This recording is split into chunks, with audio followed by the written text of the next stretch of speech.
Citizen TV, the citizen's power.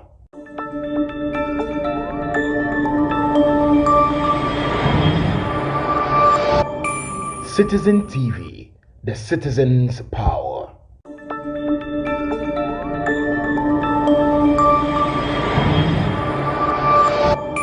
Citizen TV, the citizen's power.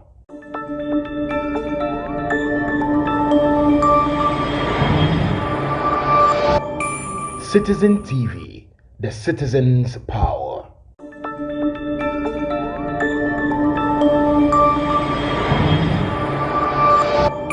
Citizen TV, the citizen's power.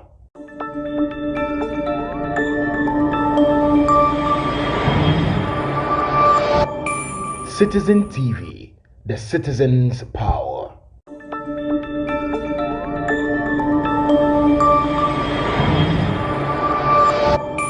Citizen TV, the citizen's power.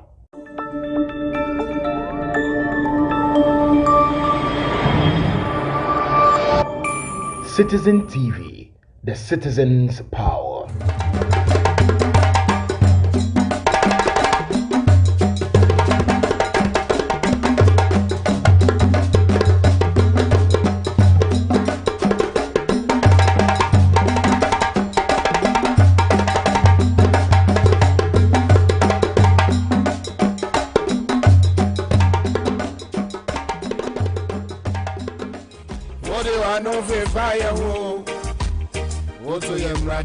It's a mouth to me, or may move a yet.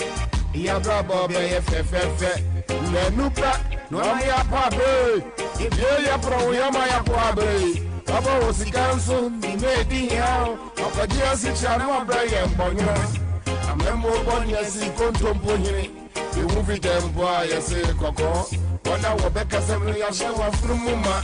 You may move one, I pray. Bola Baco, Sidi Finito. So boy a day, Damantinito. I just the program so you to me Kakaye baby so boys Tinito. Can you something among more? Kwesi. Hey, when you Nina Shama mama. Yeah. All right, so Nyambotron TME. Baby Bia will be at TME. You see, sir. Song track way relevant any day, anytime.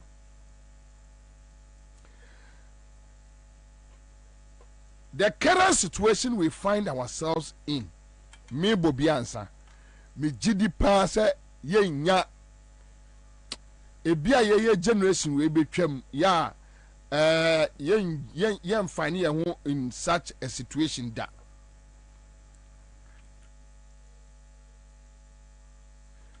Yanyadia, you better find you in this situation. I doubt it. Menya sure say Ghana Benya president were you too reckless, a thief, a criminal, ever like a Kufuado.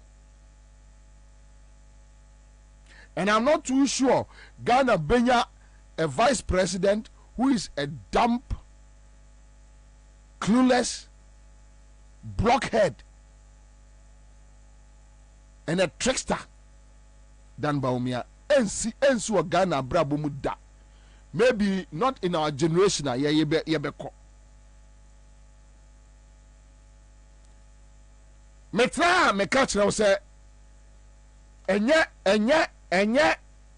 say the previous administration, whether the Mahama led administration, that is the Mahama Park Sata. Anasa Mills Mahama administration, Ana Kufuor Aliu Mahama administration, Anasa Rollins, NY Mills, any more Canada administration. No, and yes, omo anye and from Swo. And yes, omo from Swo. But Oja Bonia, a Kufuor ne Baumia do my way. It hurts, yeah. Osha Bonia omo dia omo nena mo a omo ye very proud of themselves, very bold. Rollins your friend say guy no crusading guy dia no ni din dey say kwaku baako guy na oku Peace FM no you ask them Rollins kum nipa say Akufo-Addo akum nipa dodo say when you have a whole presidency operating armed robbery gang. It has never happened. And it's on record.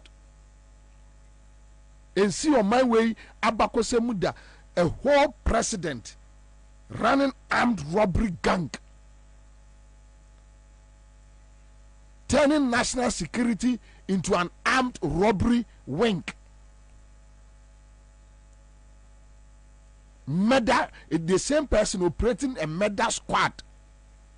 Say, Matimia kofa nipa 5-7 every omu fie makoku omu owuram na mabe compensate omu abusuafo wan wo bi o criminal yeku omu a ye criminal yekunu a na ya compensate na abusuafo but yakofa omu because omu hunu bibi eni kwa so omu hu yeku omu just like that. Akufo-Addo Bawumia did that. Almost supporters almost campaigning by almost be any Kwakuba economy at Bedford no Kwame Sefa kainom.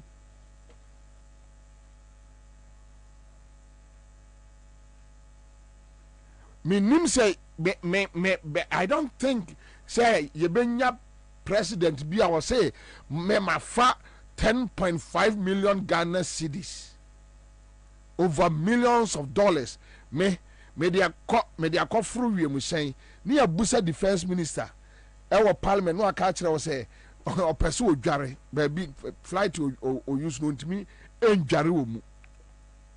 I'm not too sure. I'm not too sure whether John Mahama can do this. And I'm not too sure your generation will be maybe. I'll be a hypocrite to tell you that there were no errors, mistakes, omissions during a John Mahama administration. I'll be a fool. Not just a Bobie Ansah.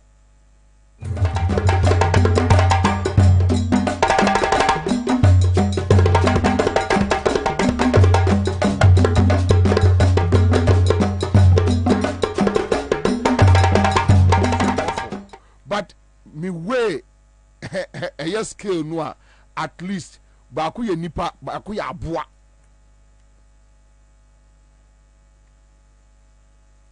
Because I don't see why a bebo nipa does an intim say me sa wiase Ghana a good year nyina message Ghana good year nyina na my policy be a friend a Japan policy and may use sa a Japan policy no as we are mine gold ni be outside then I'm just giving the country $500 million or something, just something.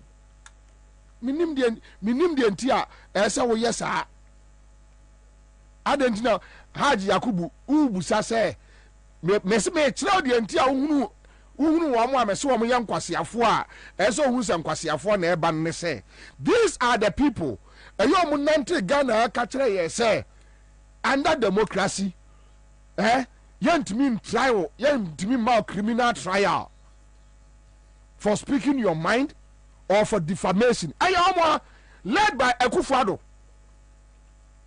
If the person is practicing something different today also me am kan kire say wo ya aboa no ye de ya aboa eno aduane to fom a ono ade aduane to no asade nketre ma fa aboa.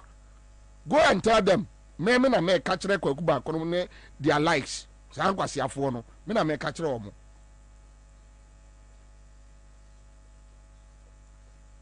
Go and tell them, go to the presidency and tell them, because omunam kromo abon toano yete omu bokubase asantiman Paul those days Dr. Prekunu meme papa frofenso yakwa yete yakuma mpo yete everywhere omu kase ya sum say it's wrong that anybody should be tried for defamation. Today they are doing it. Akufo-Addo stupidly is doing it. na ka sa wo Haji Yakubu wo modam no wagimi a say ye wo citizens o madwunu mu da ho a that be the leaders be hunu say mint preach bi one enkyere the citizens minya tumi a na me ye bi different. Ghana nyo obi adio, we can sit and watch say obi sro obi na obi hu say wo ye hwan wo ye hwan dia na be wo be den wo ye hwan.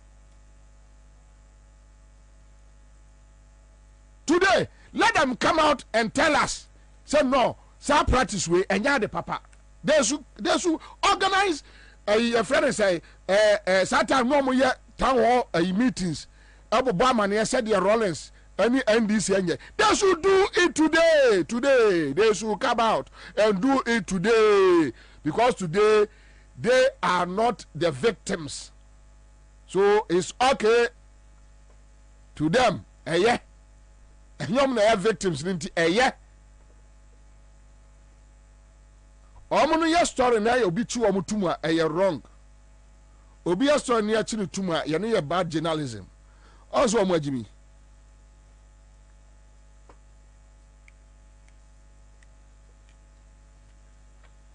so me ba cho utie me awie yi a I'm not a dumb to believe say everything is okay with the NDC.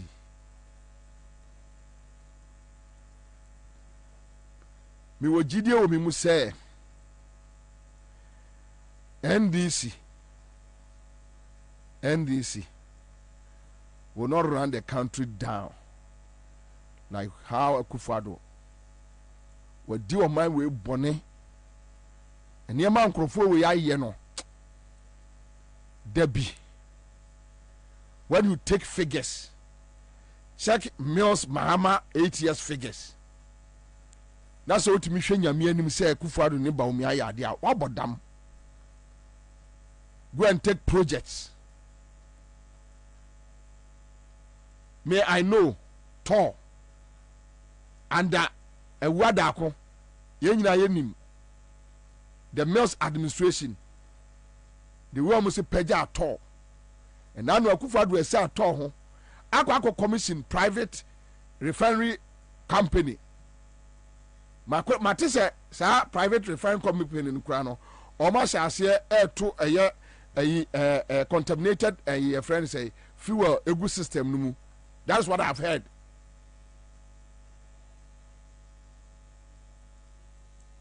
So enkwasi asema omotiwa omudi say to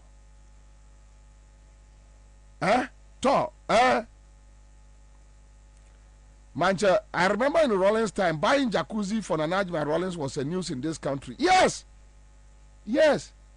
Says Akufo-Addo ya Akufo-Addo ba esi your friend say a hotel $6 million. Say restaurant to Nsumuna mo se Nsumuna. Oya de adwuma. Adwuma ba na sa akola no ye. Onya adwuma bia. Me say enya wo mo a wrong, mo a they are happy. It should happen. No yawa. Okay, so mame, but should I waste my time on Asamoah Gyan? Let's move on, Charlie. Let's move on. I don't have any problem with Asamoah Gyan. Look, the point they say, I made the say, nipa no what me yin say, this is what I believe in. May a man form declare almost stance when it comes to politics. I like them. Oh, yana mempe shoti show chair for no Esther ni bi. We see our mo sa aglo ne sa nkrofo no mo hye peace council ne sa nkrofo no onim ba bi owo pa no de wa ye no holy din o kasaboko din criminal tactics o mo kire wo mo. No omayo mu neutral onu we ko di nkomo no the information ko ha omayo mu 10 code me your political leader me and that be my political leader no a radical way because me no would dear broke to a system no yen nyina yen srim o ya rough yen nyina yen srim yen srim o man mu yen nyina wo ya rough kete yen nyina yen srim o man mu me ada bonsi medi political party bia anim no wo de any opposition for no me opponents no mu nyina yie because wo ya rough yen nyina yen srim o man mu wo ya rough obia busuafo ha obia nko ba bia ni nyina ne say I mean there should be fairness and justice won tiasia dia yen nyina yenkomo oh yes yen nyina yenkom asase yen nyina yeto no pepepe blocks yeto no pepepe and then say yen nyina si ni pepepe if you want us to raise it down we will raise it down. So me people like Asamoah, seriously, I don't have any problem. I no ne pe, and or you say or no ne pe no di ye adwuma so. I believe in Bawumia. Fair. So Kwame, me I think Asamoah issue. Let's move on. Maybe I don't have any problem. Oh, where you name. Also a bit to say, sir. Boys na no omo ekeka nkwasi asem no ayi ba ko no sa boy no friend say ayi dan kwaku ye boa ya na yam say me dem nya politics me na me dem ya ban bi aba these are boys we know them o dia say but esa Jimmy ni nkwasi asem tem bi omo pe ba bi awuranti no they always cover themselves like me I don't belong to anywhere. What is the meaning of I don't belong to anywhere? Otu aba o wa adwene ye ka o man asem wo adwene de ka o man asem ni bi so you know but I say okatachi afifo bi busam say what about okatachi afifa your brother okatachi afifa make it clear or MPP untimi nya no hwe okatachi ewo MPP or MPP ono fancy da nyina omo ni kodi agura omo nya problem no omo problem because ono fancy da it is how you are there no afre no whom na say wo chire obu a you just keep quiet and accept it, that's all. Anyway, so mame nkoye Ajimamenu say ono Ajimamenu enkenkrofo bi tricky no. Okay, so just listen to Ajimamenu. Say so na former health minister. Ajimamenu sin ko bi tricky no. And enkrofo no mo tricky no.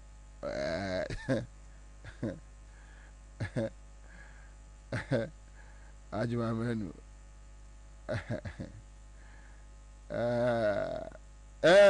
Rolla, that is it. Ubusamo katachi wasma. I'll be fair. Ono on fancy that say onye MPP ni. And this a unya no we and this ni penina na kudia. But some people wanted to just pitch me up and put wrongdoing on me. That was about when we procured the Sputnik vaccines. I was doing that one in good faith, collaborating, had meetings. I didn't do that transaction myself alone. Then all of a sudden, you didn't come to Parliament in an emergency. No matter how I tried to explain, the health committee in Parliament would not accept nothing. At one stage, I got so down that I was even requesting that they should charge me to court, because I thought that my explanations would have been accepted in court rather than in front of my own colleagues in the committee. Whether it was mischief or something, I wouldn't be able to tell. But that was what happened. Subsequently, even when that was dying down, another group in the chamber was trying to cite me for perjury, and they were asking for censure motion on me. These were times that I felt that I have done so well. I was working so hard to try to keep us alive, even in the midst of massive pandemic on the globe. Right? But despite all that, I managed to continue to do what I was doing to save lives in Ghana. And I think that was it. At the end of the day, nothing happened. I don't know what is going to happen. But I will still insist and continue to say that I did no wrong, and I never can be cited for any wrongdoing. So that is where it is. But it gave me pressure, because that was in my nature. When I haven't done something that you want to impugn me formed during the pandemic, when I had done no wrong. But some people wanted to just pitch me up and put wrongdoing on me. That was about when we procured the Sputnik vaccines. I was doing that one in good faith, collaborating, had meetings. I didn't do that transaction myself alone. Then all of a sudden, I must say, didn't come to Parliament. Sputnik V, he did no wrong. Okay, so you got here Ajimai Menu when the issue came up, and he was hauled before the parliamentary committee, right? But Mebwa, and then until he was hauled before which committee? Okay, all right. So you got here Ajimai Menu. But Ajimai Menu aka say onim say nena asembeba ho so ochino, but asem de beba on ya ka kire mo say your mama efeli say obe prosecute mu a the street will do it. Then the time no duru wa o de ombe say dampare oni control. Ntiene de ombe timi abodwe. But if they fail to prosecute you guys, the street will do it. Did you seek parliamentary approval before you entered into this contract? No, please. You did not. Do you appreciate the fact that the pronouncement by the Supreme Court vis-a-vis the constitutional provision clearly talks about prior approval? You appreciate that? Well, I would say very much so. But my frustrations to try to get a vaccine for us at the heat of our second wave, I relied on the executive instrument 61 that was passed by Parliament to hide behind emergency clauses that have been invoked to try to see if I could do that and come to Parliament to inform Parliament that this is what I have done and therefore need regularization. I need approval to cover it because we were in dire need of the vaccine, and I had the onus to try to procure the vaccines to vaccinate Ghanaians to protect our lives. Honorable Chair, I must be very honest with you. At the time, I have mentioned my frustration was the fact that I seriously made that error, and on hindsight, it won't happen any longer. You are aware of how we deal with emergency situations in Parliament. We have conventions and rules and regulations governing how you deal with emergency issues, i.e. appearing before the relevant committee and make a case so that the issue can be dealt with as an emergency issue. Why didn't you take advantage of that procedure? That those were not normal times. And I was seriously in the situation that couldn't make me think properly, the way you think that now I will actually address myself to the situation. Did you seek parliamentary approval before you entered into this contract? No, please. You did not. Do you appreciate the fact that the pronouncement by the Supreme Court vis-a-vis the constitutional provision? Any listeners, Muntie? This is Ajimai Menu telling us that Obi ne pese na or setting it up.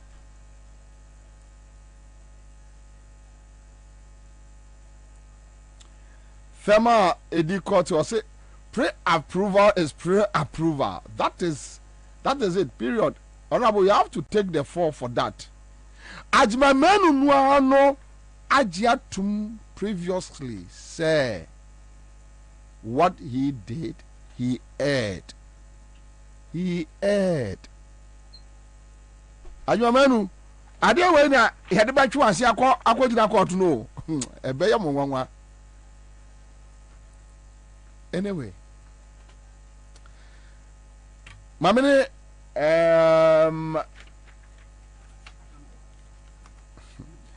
mamene honorable akando en koye adwuma ketewa bimra on ye MP ewo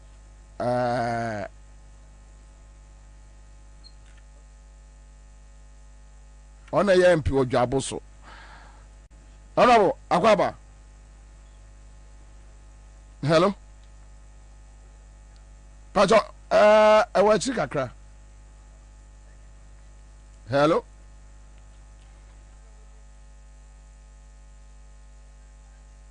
Hello.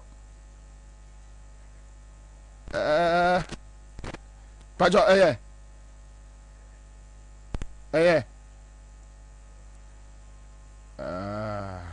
anyway, let's leave it. Anyway, so this is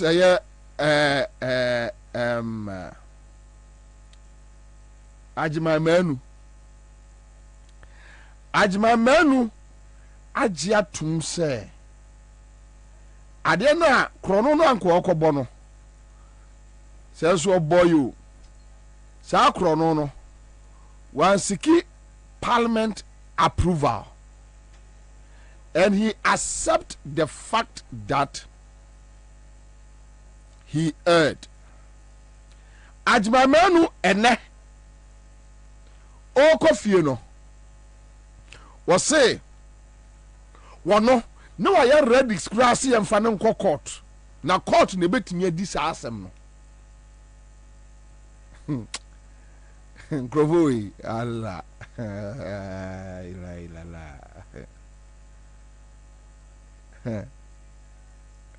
Grovoi Allah chiaye Grovoi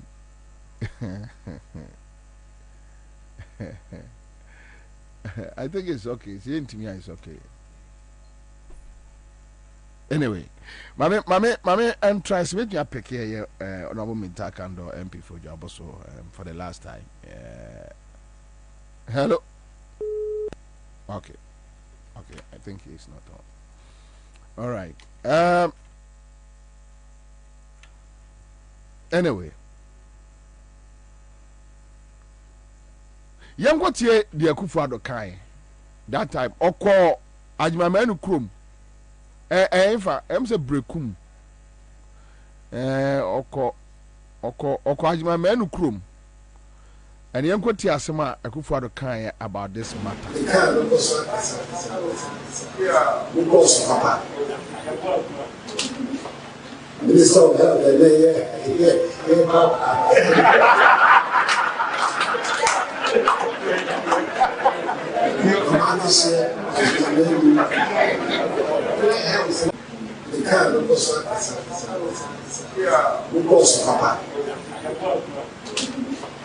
Minister of Health,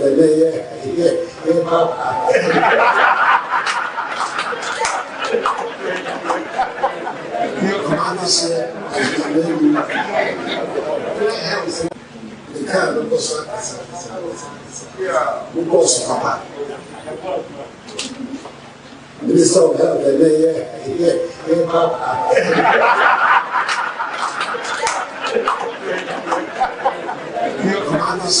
Yeah, Domain Crew. Okay, thank you, Domain Crew. Set Medase. Julissa, his own words, has trapped him. Yes, of course. On one and Mukasa. This man is telling us he erred in the procurement of the vaccine, Sputnik V.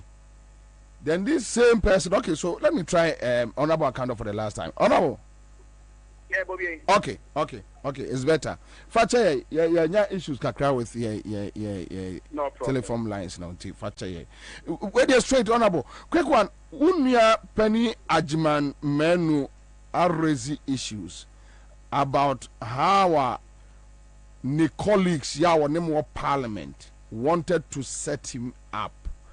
Committee members, we know say now we committee so. What's the current statement on Sputnik V matters, and what are your thoughts? Okay, so Bobie, if you can, unim say sabi Ajimamenu, me post you can Jeffrey to me and Pamame.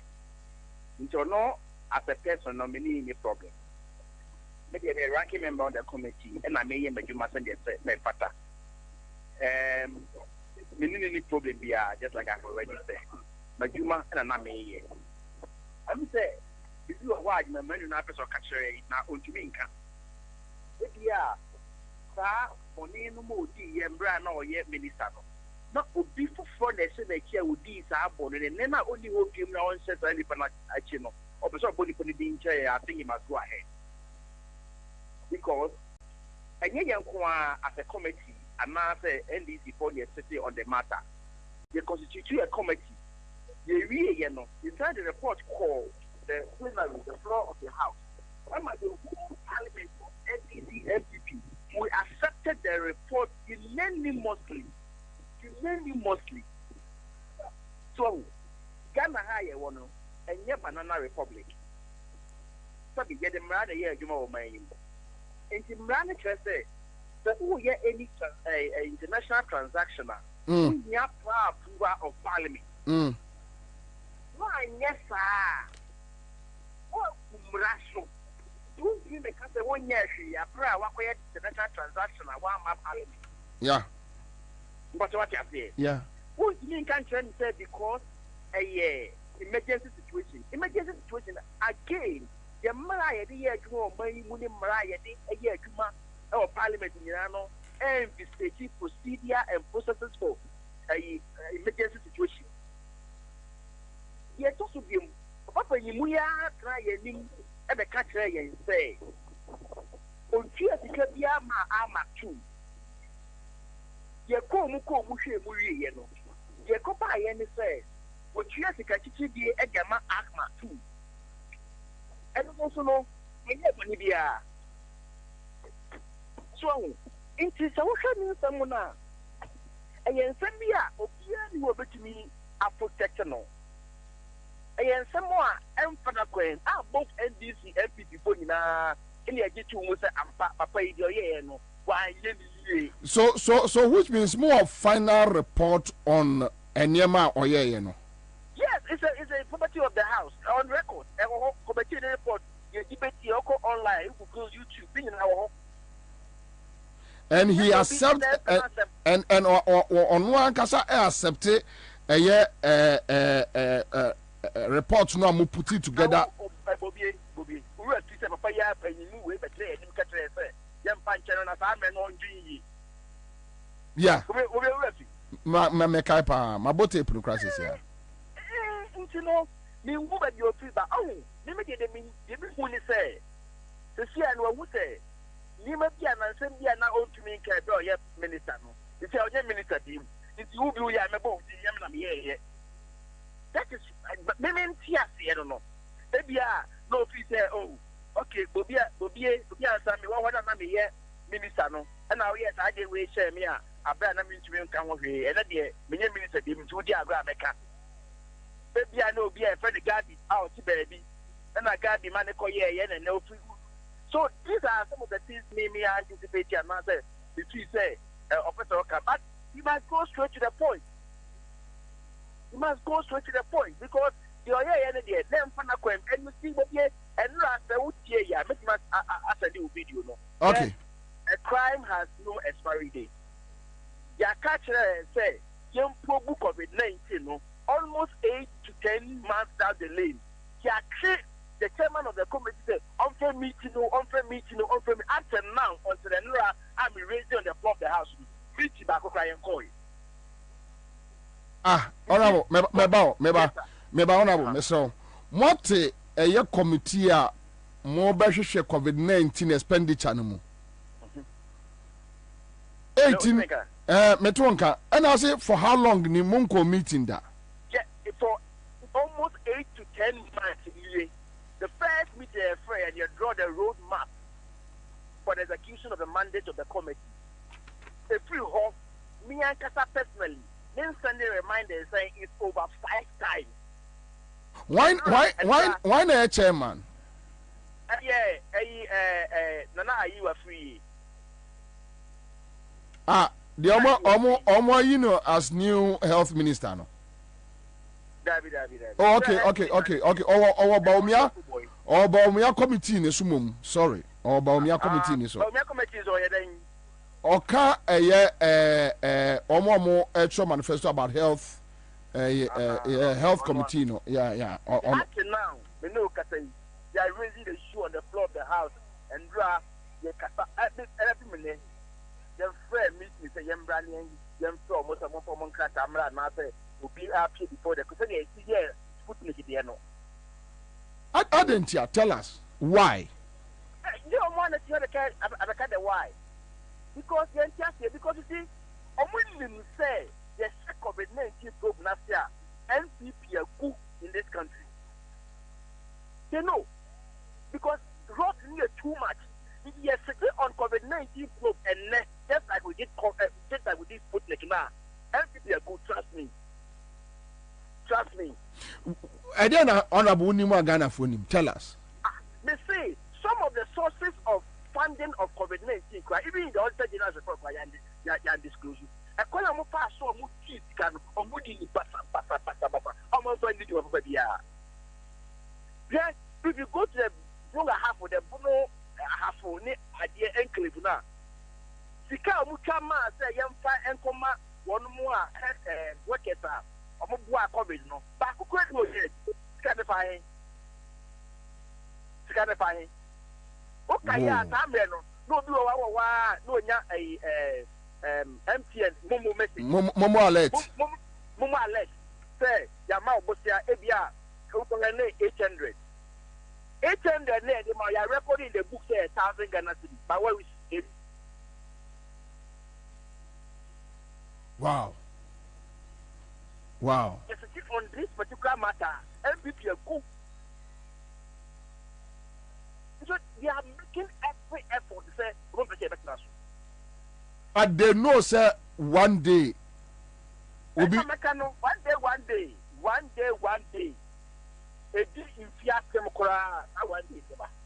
But honorable, when you say, since they have all these things under their bed, you know, when Ukraine and shower moon crying say they should do everything possible to win power so that you guys will not come and uncover the road you know. I know they say, so yeah, I'm on your Nina names are the way they are. Not to say, one can know what problem. If you ask for NDT, and yes, sir, that is in prayer, the answer. My property not so much to us.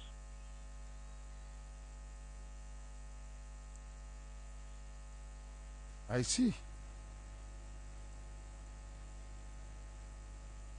Anyway, I think your phone line is not high, so more the better. Liso Akwaba, menu senche mini akwajo chumbuafo will join us in the studio. Na bedin kuma, but listen, this is Ajimai Menu for you. Ajimai Menu is telling us obinanka air tricking no, or the colleagues are setting it up. Onim sending say clean, but Ajimai Menu during the issue no.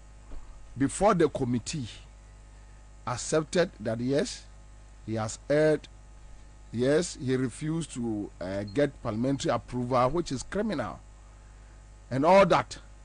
The route a committee reporter Ura Kando or Kachreye.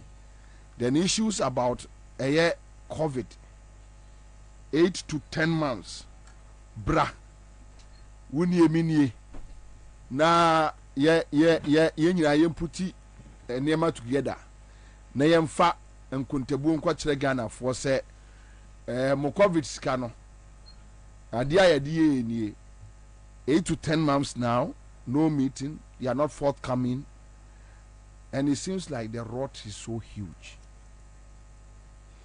Alright, I'm in chat here for na me mo abasuni adwumaso a o yɛboa ɔman Ghana. Corona main kind so say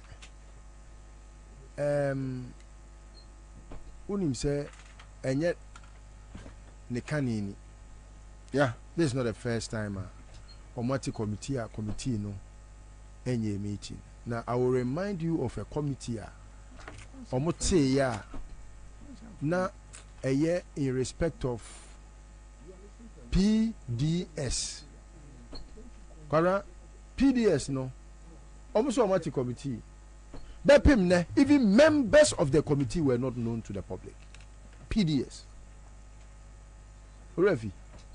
Yeah. Because Oponkruma came out and said they have the Kufuor so at committee to investigate the PDS. Yeah, but we don't know. They not even a member. How do you want to know? Does any public your friend is a member of the public knows? Not one member of the committee. Do we know? So are you surprised? BBBA was at the committee. It is either they are very sure, said the committee will deliver a verdict in their favor, and now send their committee no kreni kwasa mo transe, and they will frustrate you and make sure say mo kra mo transe mpo and am the findings about, especially when they knew say some members of parliament especially were against the government and the family and friends, and so they will not allow for family and friends. I am honorable Kando Asiaba. Honorable Kando. Yeah, Bobie. Mbacho, facha me pa. Your lines no higher, but enkomono ayamede. Baby, I know what drew on COVID-19. Why the chairman for a committee? Are you a free? The same person. But my name is background. Okay. The committee no health committee and a finance committee and the board. So you can answer me. Initially, Nanka was a kukwasi, and they had the chairman of that committee. Nanka, after forcing, I either the vice chairman or the ranking on the committee. Inti, you call the first roadmap on it, and you can't say Kukwasi cannot be the chair of the committee because at the time, a deputy minister for finance in the finance ministry. I wasn't operating in a course. So Kukwasi cannot be the chair of that committee. If you're born, no come by no G2. Yeah, I'm not going to decide here, and now you are 3 years, and the chairman, also the chairman of the health committee, or the chairman of the committee. If you draw roadmap, SAT abstract committee, say, Munkoye, every hall, because I think that the change of chairmanship is very hot at the committee meeting. Then someone who said, the way they go, I need in every hall, the very meeting yet.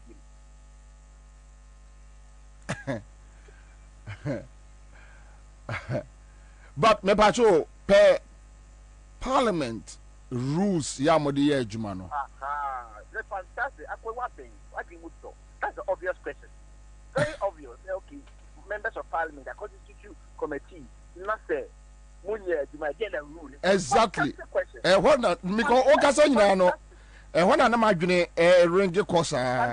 question. I mean, why you are an experienced guy. Unfortunately, and you are a crazy issue, no. Mr. Speaker, response out the my and say in the rules, there is a gray area. They said a new rule because I was moving the house there. I was bringing Mr. Speaker's attention, say, uncompelling chairman, no, and I said, can't track the grip on the chairman. But unfortunately, there's no rule in the standing order that you say, you bet you punish chairman, and I say, Mr. Speaker, and or say, we have to go back and do the work. And my side, the other committees are almost some power report to the house. But unfortunately, the name panel means Sanka. The chairman has referred to the privileges committee. And now the name panel says that dissolve that committee and reconstitute you. These were the things I was looking for. But unfortunately, the speaker made it clear. And he used these words like privileges committee to make sense. Unfortunately, he cannot refer the chairman to the privileges committee. And say any panel air dragging feature the opana and once or yenisa. But these are critical amendments. I think the House can work on it. I think so too. I think that yes, I agree with you. I think that these are some of the things you must reflect our minds on. The new certain orders is still in progress. And I think I also agree with you. It's an area we have to look at. But it's quite pathetic because you see, Bobie, the year to say, the Ghana Pojina Kumaso. So Opia king who I say I gave a couple of things quite then I'm a pass of Mutu Tika. And now I buy this one who say, hey, I deal with a mamma my buying the book. Oh, we are at a tight corner. Very tight corner. Me pacho COVID-19 sources in there ASA. But in me crackano a woman name her, but my mama nima examples there by Kumi Nubi. So the World Bank interventions on what they buy. Who say Auditor General's report the woman no 1.9 billion.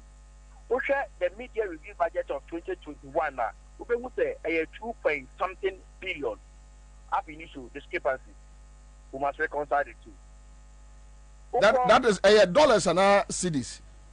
I think this one a city. Cedis. Okay. All right. Okay. All right. And some of the sources are who say Korea for the buy in other countries be sonum at the binum ever buy. To share the media review budget mumuna.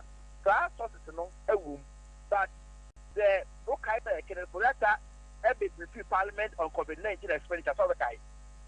Yeah. Don't share the briefing can buy any Auditor General's report now. The full sources declared so me say now we have the call top in the brain I have with the Ukraine me home ban me home socially. There is more to it than I know. See, so, I see. Yes. Because a new bill I catch up with say sure say would be sorry. A new bill I catch say sure say there might health worker be allowance because of a front line health worker. We will call a whole region the health worker be a you are. So they actually say that it can be at the year isolation center. Near coach amount to be a home. We will call no isolation center no. I am still at the foundation stage. Let's say I coach no so there what to be doing. So Bobie higher choir. That's why we are calling them. So Omombra, if you have nothing to hide, you have nothing to fear. But to be here doing some more. More be the thing that you quite. You will send me also be you Mate. That is a problem we have at the moment. So, Wokra Wokasa no winnim ada committee no mubeshia. That be catch your thing. Official committee nebeshia and an adetia will be made that minim. What the cost of national insurance scheme? But your effort here and never be cost of the okay. Me share my documentary me no. Me aman kasama geji my engage a private health providers no. Almost say no yare ananka wo national insurance so ya hospital I bet you show free no. Almost share sa yare any bill. I don't know so I watch I'm say joy of my one documentary be go around and I me as my engage private health providers no almost say are buying to our mocha and they can provide the services. Na will be na way that will be that as a BBA I've been at AC I will be buying the national health insurance no problems always I mean cancer to cover with buy the kind of I've been at the increase AC or national health insurance or national health insurance the first one to start with and say if you say the national health insurance buy a Ghana, I buy anyone which can be out of friends say capping. We'll be able to me will let him wear a Batch of Fatchame. Okay. Okay. Intino, I buy way your say. What your national health insurance levy na we na what say they call your national health insurance and 1.7. But I buy na catch you na say. You can make it you know. Manya 5 billion Ghana cedis. 5 billion no. With the 2 billion the national health insurance for. May I buy my father account? They may declare the name can't be. and I'm offering the captain. Ah, Simony. Into already hosted the assembly. Ah, maybe I could be my car, who media program, no minimum. I said, yeah, I can't, maybe I did a 111. I thought they'd be enough idea. I said, we walk around. I saw what to dance with. I offer for. What didn't want to say? About what you want to offer some time, I will actually have a problem. About way, and I dear who they know me. I dear politician, dear social by no more, and your machine. In fact, all your crying, tell no more. Into to start with, no, you cannot. Sorry, you cannot. I'm what did you not answer? No, I'm going to do more than half. And now, the toss of the moon on the same because of the infernal depreciation of the city, you know. So, what did you panic? Not a child, or no, I can't remember, and no, the German on the other. Because you cannot let a son, let's say, let depreciate in value. So, and me and son, no. The toss of the iron, I said, me and son, say, you'll be here, exactly, now. Omunina get to say, paracetamol syrup, not a health insurance cover. You probably be tariffly in the tariff, no. Or my catcher say, national health insurance, so make here paracetamol syrup, 5 Ghana cedis. Meanwhile, no, cat facility there hospital, no. Or no one got on 10 cedis. But in the tariff, no, also make here 5 cedis. In Tuko hospital, my catcher say paracetamol syrup, no. 2 options. It doesn't make catcher say Binibo. And I saw the top up, I saw Mama Paracetamol syrup. We'll be able to make a here. Yeah, maybe I'll say. So these are problems that I want national health insurance to move. I can't want some I can give you video of what I've said in the media on the floor of the house. I can't want some more. Omono, and you will get on the canoe and on the sea. So and yet before and then national insurance card no, what they call hospital or make a or money because Nipa no or share patients live here, a bit taking more than 6, 7, 8 months in Janica. Then you cannot educate in Valley. Wow. It's a major problem. I was say, as a country, no, the first guy, it doesn't even make sense in the health sector. I was saying, yeah, this is Kashemuno. Let's get better generally in the health sector, no. Near say, I buy the fact that you require higher look. So I don't hear the book for Bobie, and now because that's already, the national health insurance for and the press statement, I better about say, hospitals are more in the health sector, no, almost like the co-payment. And not into our base, no, or best sanction. As you said before, any before, co-payment, the beach said, one national health insurance card, no hospital. Now, I was saying, Omutu can be a can one for the multinational animal group. And it's happening all over. It's happening all over.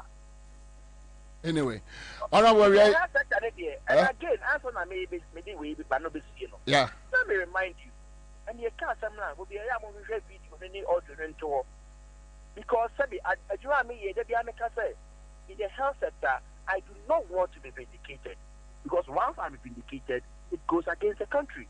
But me much money say I have to raise all these issues. I'm not that 111 buy it. Bobie, the catcher Ghana put in there is not going to be any 111 hospitals anywhere. I'm not one journey. I'm not a prophet of doom near the so and then I cut 8 to 10 months from more position. I've been 111 hospitals. And I'm not buying anymore. The records are presenting my and different from what they tell the public. Because as I speak to you now, you have no money for Agenda 111. But over 50 years, Agenda 111 is ongoing. Even there's no money. How will it be ongoing when there is no money? And that is the truth. Oh, I'm going to tell you what you're not throwing in Kotumpo at Kapua. One channel will try the whole. Because the truth will catch up with you anyway. Anyway. People be asked for the health sector there. May everyone was said before we all make peace. So what no, they're releasing of the position, no, that work. How will you tell why? He's doing more to himself. Because never why you know. Can unless of course you buy not on your computer catch yourself and part name and see them when I'm here, as soon as they hear, then we can have a different conversation. But once you are responsible for that sector, how now you minister there? Me do me here say me mo be how now here. Because we may minister no be and tell by no afra say matter the petit loan ti akofa Dubai po biaba omukura na the investment get on the settlement to do. Now we are the catch them say one year. How can you say that? And now say me pay asaba won name na post no you give finish me dey blame. And next year to act the crime me did the need. So I don't know. Yeah ma onsu mpo. Alright, yeah that's bebre. Alright, Honorable Minta Kando, MP for Jaboso constituency and this in the attending Kano. Aja, say that one egu asem so. So, Kwabena, accountability. And you see, Kwabena, if it's true, yeah, Boja Mianko. It began at the time Akufo-Addo became MPP flag bearer. And in order to take the party and run it as though a ne company anani bibi no quickly no okoti Dankwa Institute no his aim was to make sure say Dankwa Institute no ebe you say put the powers of the party na or they are running the party no and unto here 2008 elections no campaign no all party structures were neglected. Yeah. Emma omokote nana one touch. Emma Gabinom now took the party as if say a more private business. At that time when we were criticizing them, people thought say and Alan boys, Eko4 boys no more dede ni nyoma. Now me no I have always lived with this adeja. Me na na catch me say ena de mefa. Eja de mefa ena de krono kese ba. Party yet no Akufo-Addo na won ka ho until say empanifo Victor Usunum President Kufonum, Kofi Ananenum, no must you. As I'm for crassy, a pedodo and to say yat as before. Because now a mono quacofa, your friend is saying, Matame Hon, the Dika UNC, okay, 79 dear. Oh, yeah, on a new of Pauli Cromfono to bottom ni Balauno. One more quarter party. So what the Baba yet, your friend is saying, Victor Uswehi, Emma. They see yes here PFP we are the quite fiaja and muhancho Anna obeje party no okofa unu say Dankwa no nya ne busuani ena ma miame yonko jebi Dankwa adu ode ne kok ode gabi kokoto ena mo fa hokoku no ode ne kokot Akufo-Addo so no ode ne ka $5 million and a jump fan one a Canada Japan or one year bebrebe. And until now, ya Mecca, or ya Mecca. Yanko Huto, who be a Huto. Papa Penuma, who kind and Qualawe Jimmy, we are fina, I could have every day, we are Mecca, Jimmy. And to Kwabena was shall say, Yane. What the party in Bokrono, Emma in 2008, Sika. Or accrue, yeah, in the name of some flag bearer, no Kwabena. Millions of dollars. Now, President Kufusi got the command of Kwabena as some ketwa. Plus campaign, Sky, Alan campaign. A foko peja, Sika, yes, a good boxum near the command of the field. So, he used the party as a cash cow. And one milky party, nanti. Yanum be the say he's a thief. And the man actually, oh yeah, a foko ne Kwabena Japan no buy ya, or mobedi party nanim na party no, or the headquarters. I see our akwaji $2 million every Prudential Bank to save data bank. yes ni nyina mu no afokonom ɛyɛ sɛ ɔmo kɔ akɔyɛ hwehwɛmu ɛne yɛn gang up against them ɛna ɔmo de pam ɔmo now Kwabena Akufo-Addo ba aban mu no ansa na ɔbɛba no na John Mahama wakɔgye bond da o euro bond 600 million euro bond ebedu Ghana na dollar so ate hui na obi timi ka kyerɛ wo sɛ me first bond template in bond no ɛyɛ $2.5 billion. Oh, yeah, $2.5 billion etimi aba Ghana. Marisha Fifi. That be my main course. Yeah. Oh, is she dinner? Is she dinner? Team here, that's so there. Liverpool no come on. No come on. And I say we see Yamenqua.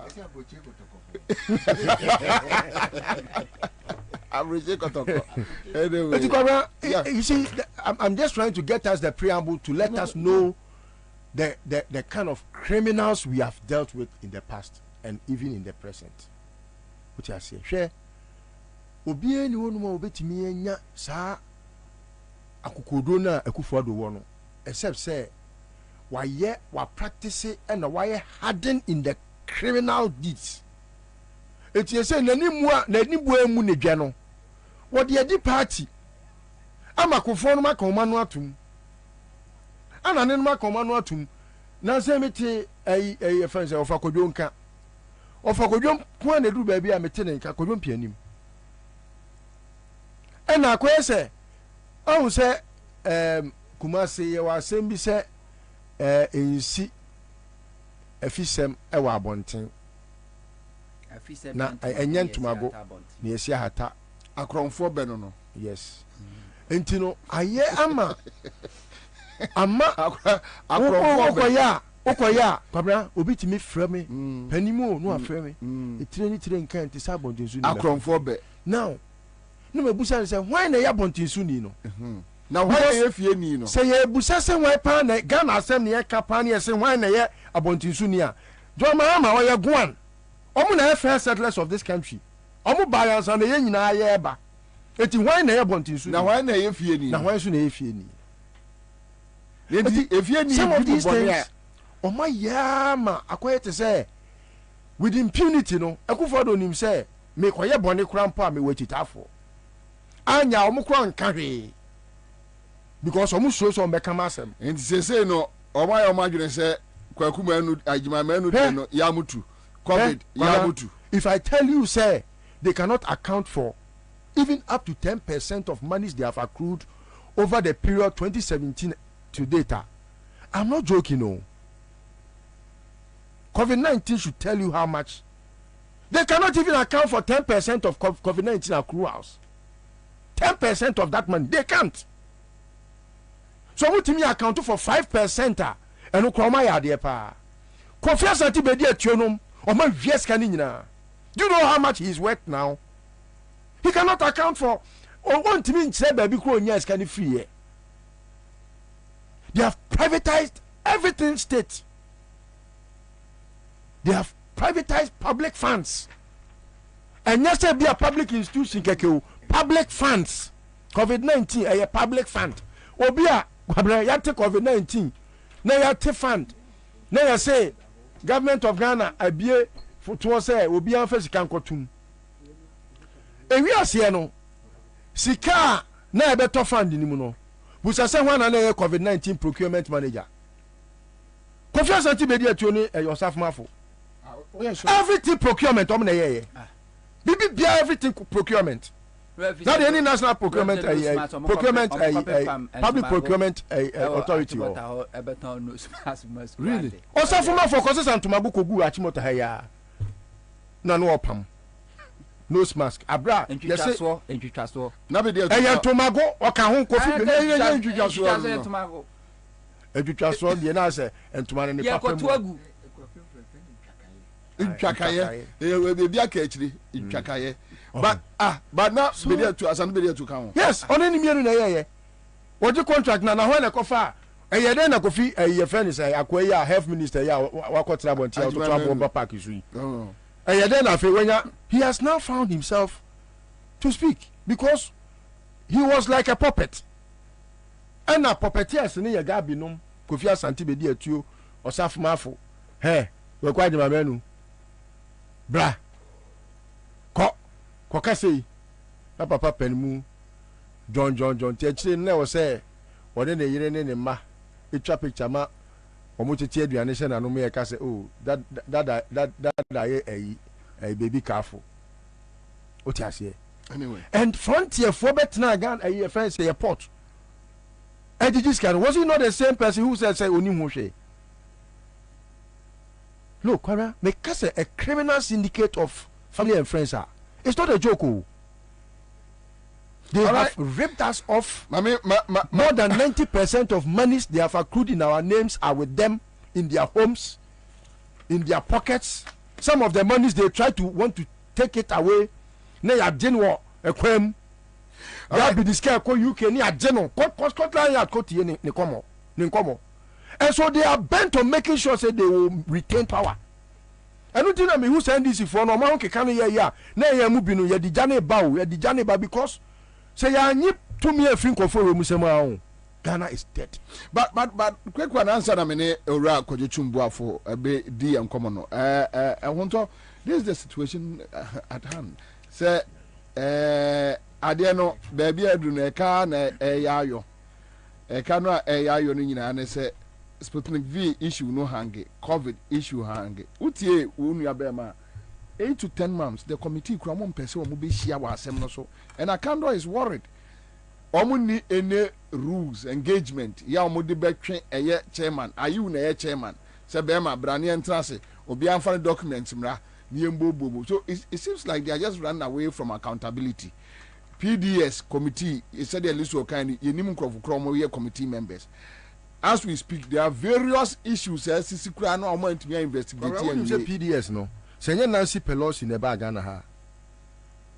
Na nka be koso. Wo de abufuo ne ba ye be making sure say even at the night no kura o share omo no kura they should dissolve it. Anyway, I say what record. Oh yeah, they are. Alpha mamenchia na menchia listo na menchia wofa. Mihu na che. Na ho so ayefe pa na menchia etifo na afefo sisi kwajo you say 50 say 54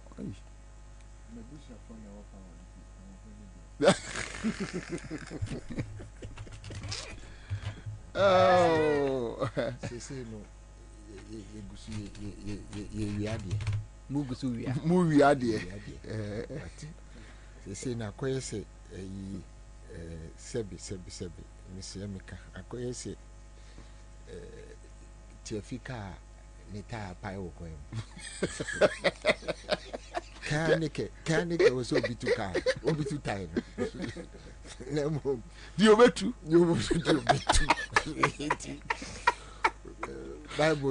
Bible say nje dey hinti duale beba dey na no beba no emna no su no tiafika tai empire yes, you transfer na kind movie. Why they go to time?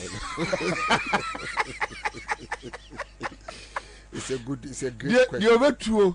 Make us say a bomb. A yako ye go baby. And the time na pie. What at we Ti you over true in here. But guys, where's the free? Guys, I got say you are so kind more pay. The video, a job was so kind. The big Kali assess airport. Residential area. That's a kind of free fast. I say yes, you can follow my time. Did you say when they be too tired? I say that's the question. When they be too tired? I don't know. Nana minchia. You get a uni eno chire wi minchia. Nana. So what can say? A ya say ya. Na mini ndi opeso chire. I say. A ya say chesa fe na I say nam kwan so ayekọ say. Ade no asay. Papa ya Honorable Akando so na appointing so onye chairman. We Dr. You. Oh yeah. Akufo-Addo appointing so na mayor health minister. Also ampe. You are right. Because when him say what say.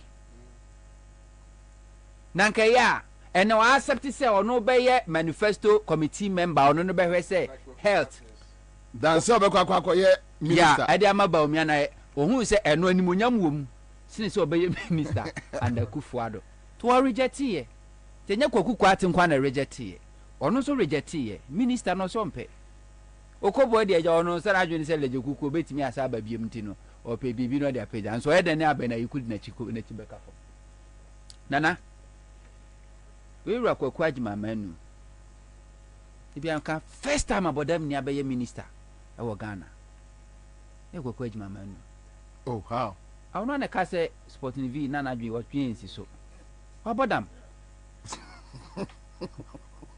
nana wo dwine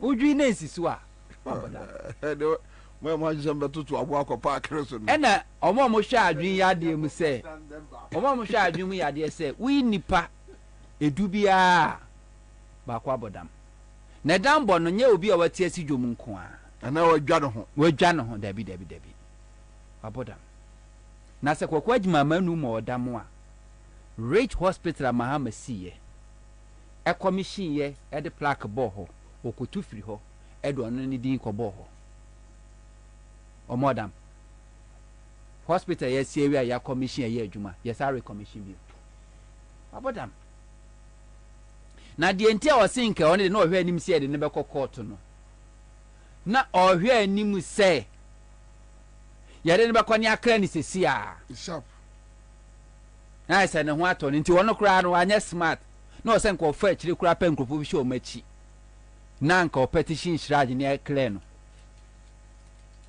eni anya ne sa no o dwin de we akiri eba na enye nania obekasa wa shaase on zero si ashaase en kakra no obekasa because omudi na yenkuru tujuma omadi diafa na ho na se omadi diafa na se no hu se ye na ye donko juma na adwini so ye di ni twa 80 8 years ke di ni twa no onim si ebeyi na si fom se si ei one na tiriba ni deputy minister Tina Mensa so no so ya ho yeah Tina anu wasa lusu primaries so aka ho ene na ye ni ya no because COVID expenses omo ye no ni nyina akwa adwuma manu not ho as a minister sebi osimpapanyin omo ye procurement ni nyina ya santibedi atu ya osafomafo ene akufa adom no ye enti Sputnik V no kura no mutua no kura no onim ti no mubusa kan no osisika no muntia miwa ye tua ma no onim but ye de emfa ho once awo na sector minister na ye responsible ne simpi no otena fie ma mofrawe nanka se kananka we fo na dikan se wo na approve you na approve you ahoma no so na ye betwi wo street ni ye betwi e wo street ni under his leadership as a minister for health baby otienda no sie no Mahama ne sie including National Insurance Scheme headquarters unum sie wono issue memo say Tuesdays and Thursdays no more file elevator because they can't even pay for maintenance.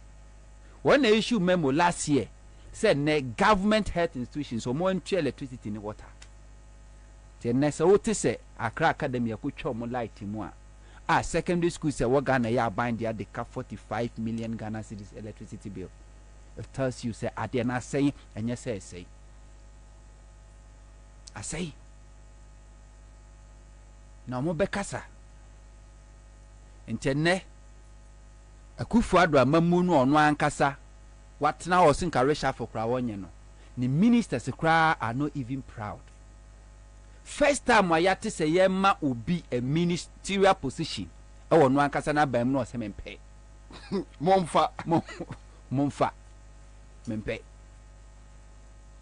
position and lobby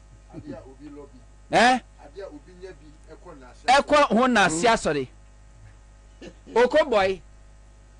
Wo ma ho press conference e wo leje kuku. E da ho ase. Obi si wo mpe.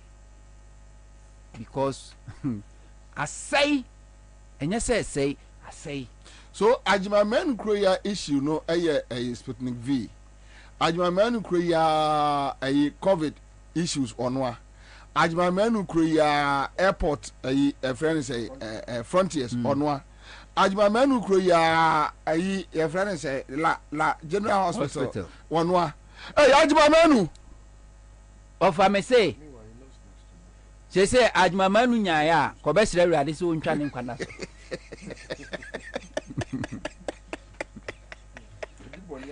Obesere awurade say ntwa ne nkwana so. Ajimamenu because ohwe asenua na eba no a ontimi nso a. Yesu Kristo ka say awurade we de be yanka makuru empa mi. Ayo amanfo be kan mo anu okuru. Me so nya ne mpa ye nyina ne say awurade ntwa ne nkwana so. But edi man so no abesen no ho ahoma. Because COVID-19 nana when if say nkrofo ese so mkogu Pentecost Conference Center ye nam ye recruit nkrofo They were paid.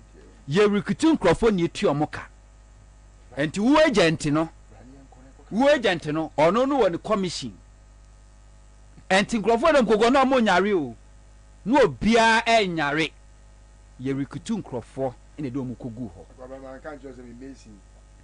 Senya breku amazing bi ka kire me say ono wonam na ye ne ko ho say wo yare COVID but ono de o je ho no ne yire ne manya aduane ni ti waka kire ne say e ho no o she just to go and feed. Je recruiting crofo me recruiting crofo a week without 1 week ye ma between 500 to 1000 Ghana cedis. Just say yam ko parking crofo woni aka say COVID nti ye dey isolation center. Pentecost for etimi allow ama na koso Pentecost. Hey, Church of Pentecost. Jesus. Say ne wan trust you and as say hu trust you no. Yeah. Trust. Na ana make say 2024 campaign. Boni. Ubi bia be get yourself involved either with Mahama or Baumia whatever no. Ye be probu.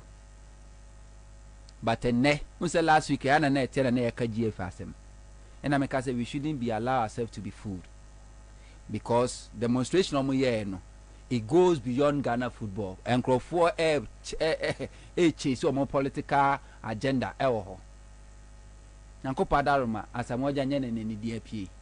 O kan crofo a omo yesa dede. Omo the sponsor. Omo the sponsor e.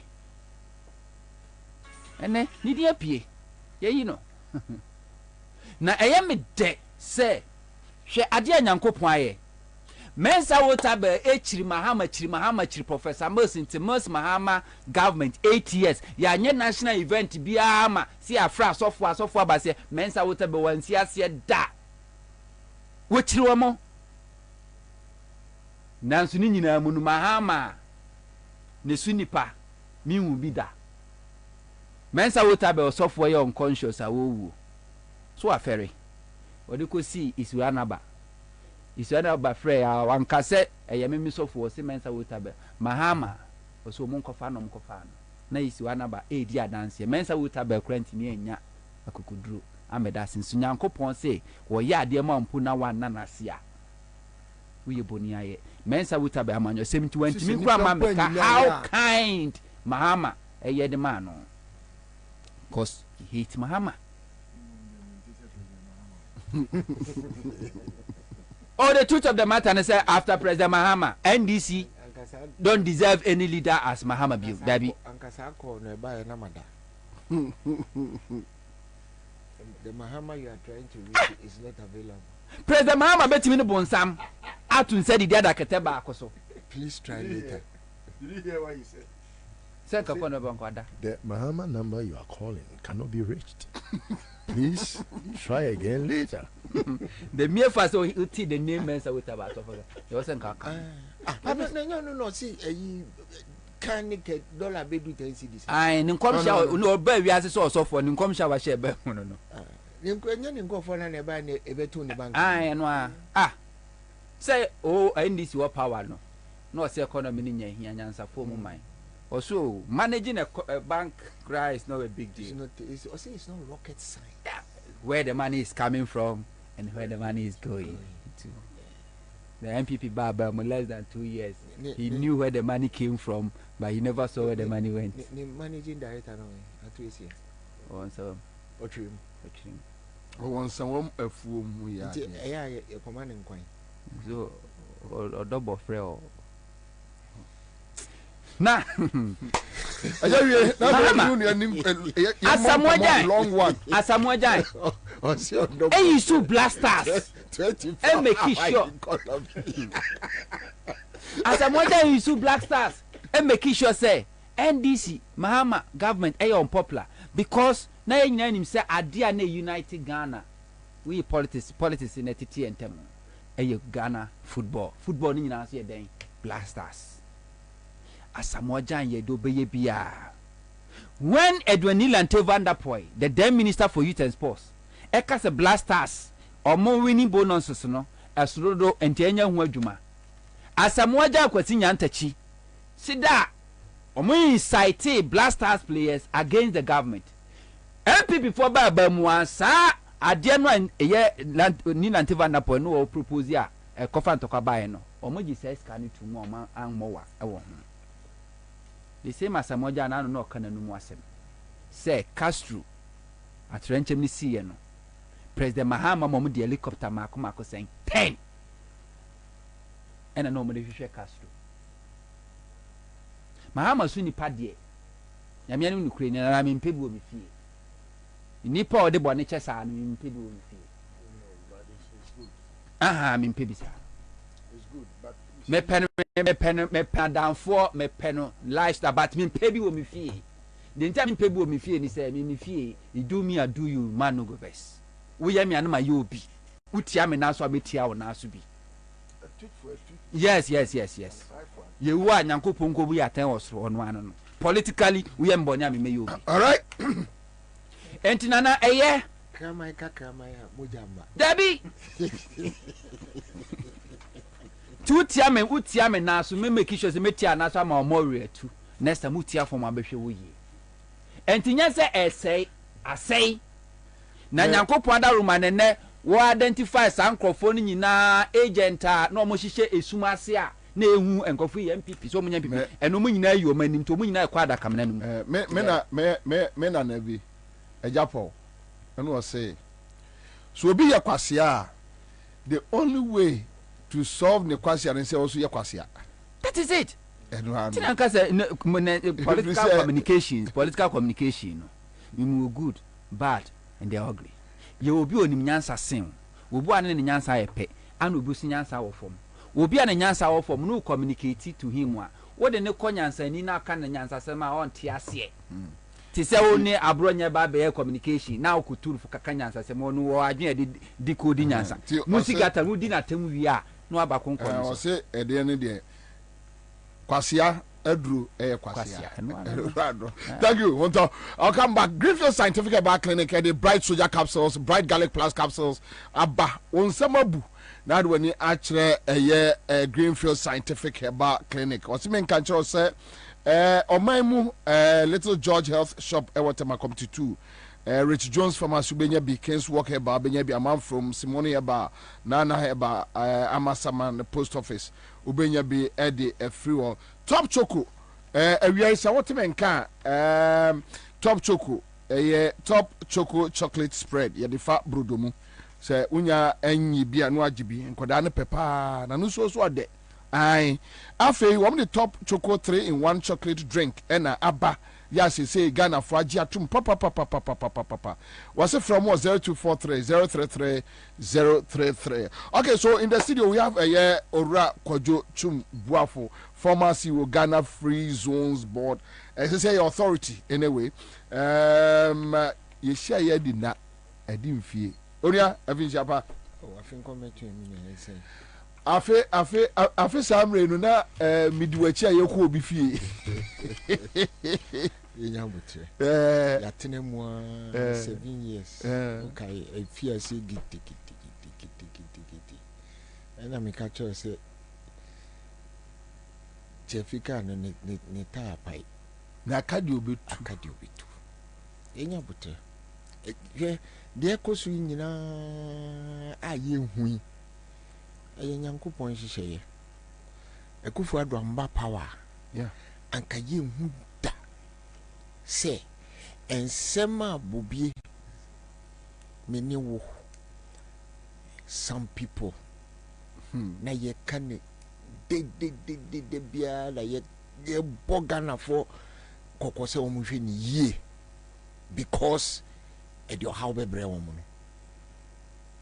fa kwa na wo no omudi mi kiti Bobie ko so problem sa be 6 months if they do baby no na just so mu yeku ezi tuti efikaro any ene Bobie yeti komu asise yeti ha ema me say enyeme bebre esi na wo kai wo say asem we si ye na me wo he Eda former Chief Justice Fana Kunya Kotena Ministry of Finance and Fana Pension Manu now. Yeah. What be that? Yetikumha. Very terrible, eh? Yetikumha. Now you Deputy Finance Minister or TV so or the bribe. When will be that? When will be that? Hey, everyone. Yetikumha. Now you both video. Now susu say ya to force any hu no e wo TV so oje Bible Dubai anka de ne bisi eke poti na oje se bisi also afa no atwe ya omo ko ba he no special prosecutor say nya hwe onje da nya hwe na mom ya hwe ne make sure so obi anya se bi na ya anka as me nyi bi o Nenye the same thing na nyante chi ya prosecute no. Enti dabe na man is say. What almost yeti krom ha. Yesi ye kwa koye levy. Enunti ye di aban sika menewo taxpayers money. Yeah. Ye fire ena yedi kofa adwo asafo atinkense wa America nti akwa kofu yedi special jet kofa namna ya resurrect Ghana we si akwa kofu adwo asafo bedu nkan no koche dem mu so mpie adwo asafo che dem mu o so mpie ena according to eja showdown and Kasao. I just have for my papa, Mr. Showdown. You command $150,000 CDs. Well, one more currency, but 150,000 be in 150,000 be moto 150,000 minimum. Yeah. Ya demand Ansah na adwasafo. Oye ne ho so obeba. Eno kwapo Bobie ohoni no yedi ni besi parliament na ye kata na no up to today bi ntumi nche say ya adwasafo na say kojotumbo afo ne mesi yo samwe ni nyina na baumia empe 11 yeah enti enne baumia ka che say 11 no enya dia na ni je hu nti ye ntwen na obeye president a obetwe asai enti mu mesa baumia so be man refund na oh my refund is Bobie asama mi bisa o na logical thinking oh my refund say wo se wo ya planke o ti toto ni mu planke no toto no chalk ni mu enti se mudu pampa bi so na yesa ade ni roll forward a wo nan e na wo de she tie na se me boa a planke on to chalk enti no kan ni kwa planke to chalk driver no so bronsa make us say boss say ni ekowu ne se kwa eko yetu boss tu ya no ka che na bupo bi ewo mampon kofiase bepo bi na eso bi de ye friend tata frumu na de eye tata frumu say tata de man kwa from those days no say those days tata de man kwa from na omu egu ni bucket ni mu no dru be podo so no oba no atiem e ma so odukum because and then we do betu there boss tata frumu gigi eni say boss akache say bema eni ekowu ne dey only otuso kai dey enti David won wa dey o se ye ntwen na ka ne pema ne nipa ni fifi gu a boss see go obetenetene kwa me chese wo dwen ho a wonte ase onipa wa ka kire yen se wo ye head of economic management team wo the on the website so go to his website so wo nsisa ye dia go to his website also a head of economic management team Baumia obejina ho ebo sebi wo bo team members ayese blasters a wo moko Comoros wo tire yen goalkeeper wo tire yen central defense world class wo tire yen wo tire bibia na wo wie na kaka wo say where's NDC's economic team ene ye ka say economic team no member ba kwa adani afifanto right otufa ofia no koha otufia no koha otufia no koha na o mind be kwani Bobie yetiko ko we are yetimu utumi se usika da bank utumi hwa wo bank account utumi se me usika sei na da bank ukọ bank wa ne aka che se kenu frata se me mfasika no mu bia o mind be ni.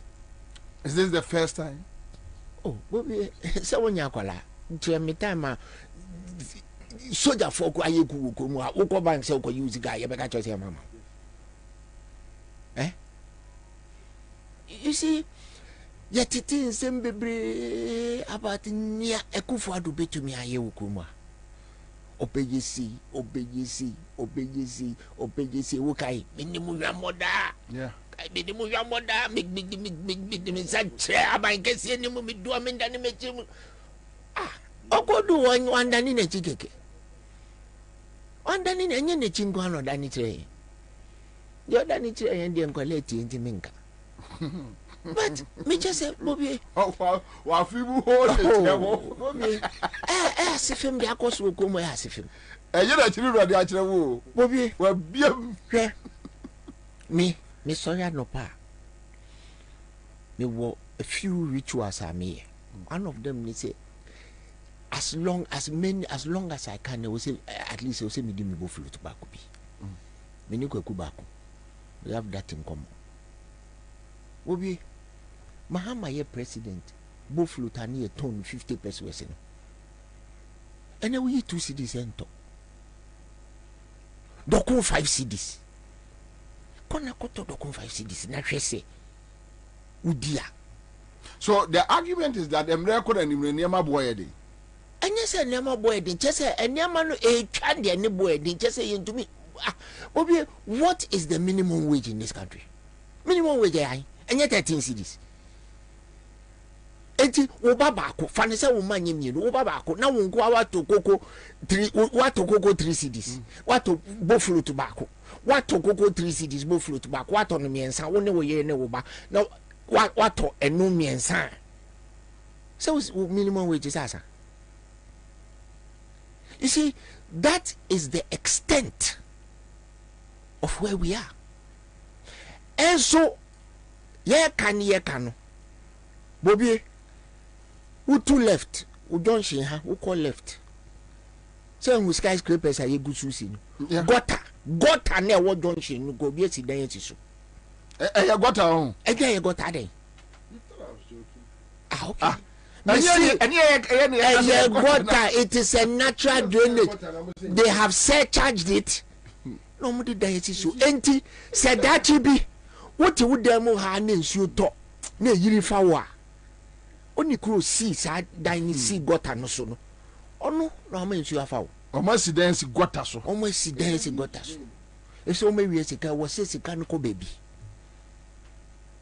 e wala boni me se wo joshi yusu haya obi esi dan eye gota Bobie me medi 54 this year medi 55 enti batra ko mu ha che. There's no landmark in this town that I don't know. Me see, Sadian, they got a obia surcharge. The engineering will call it surcharge. Oma fail it, oma the latrite fail it, and oma miaso, oma compact, oma see to create a foundation. No more see dynasty. And this what they found a fine. And for baby, baba.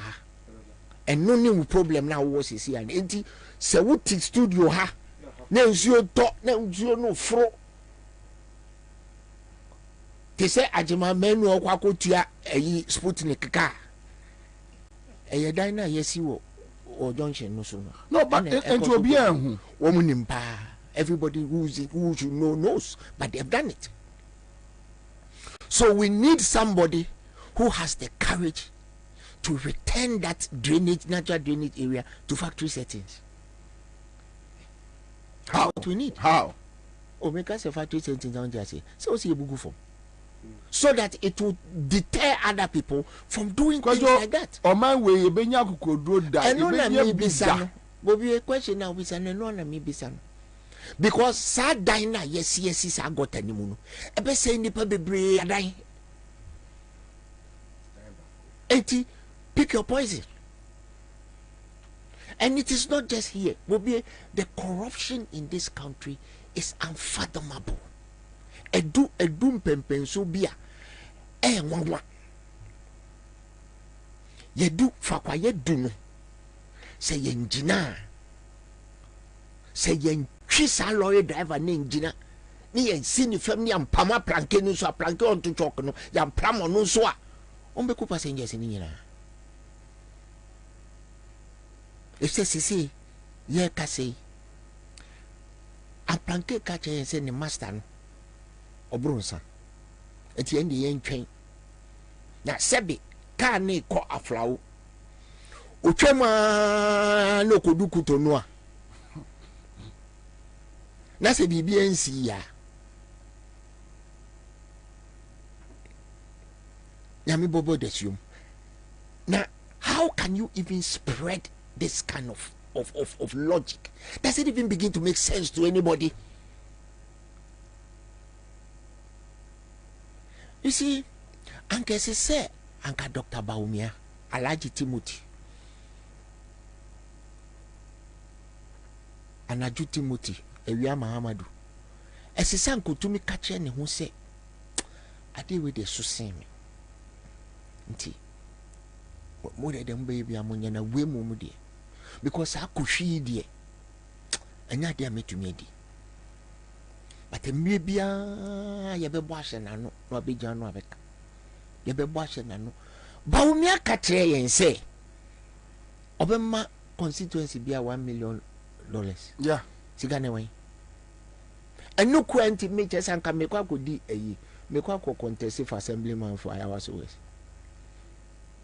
at menyanye sigano zo ama meni ukase sigane wen na uko kan na Baumia kache o se we si toilet na Bobie mindidi ya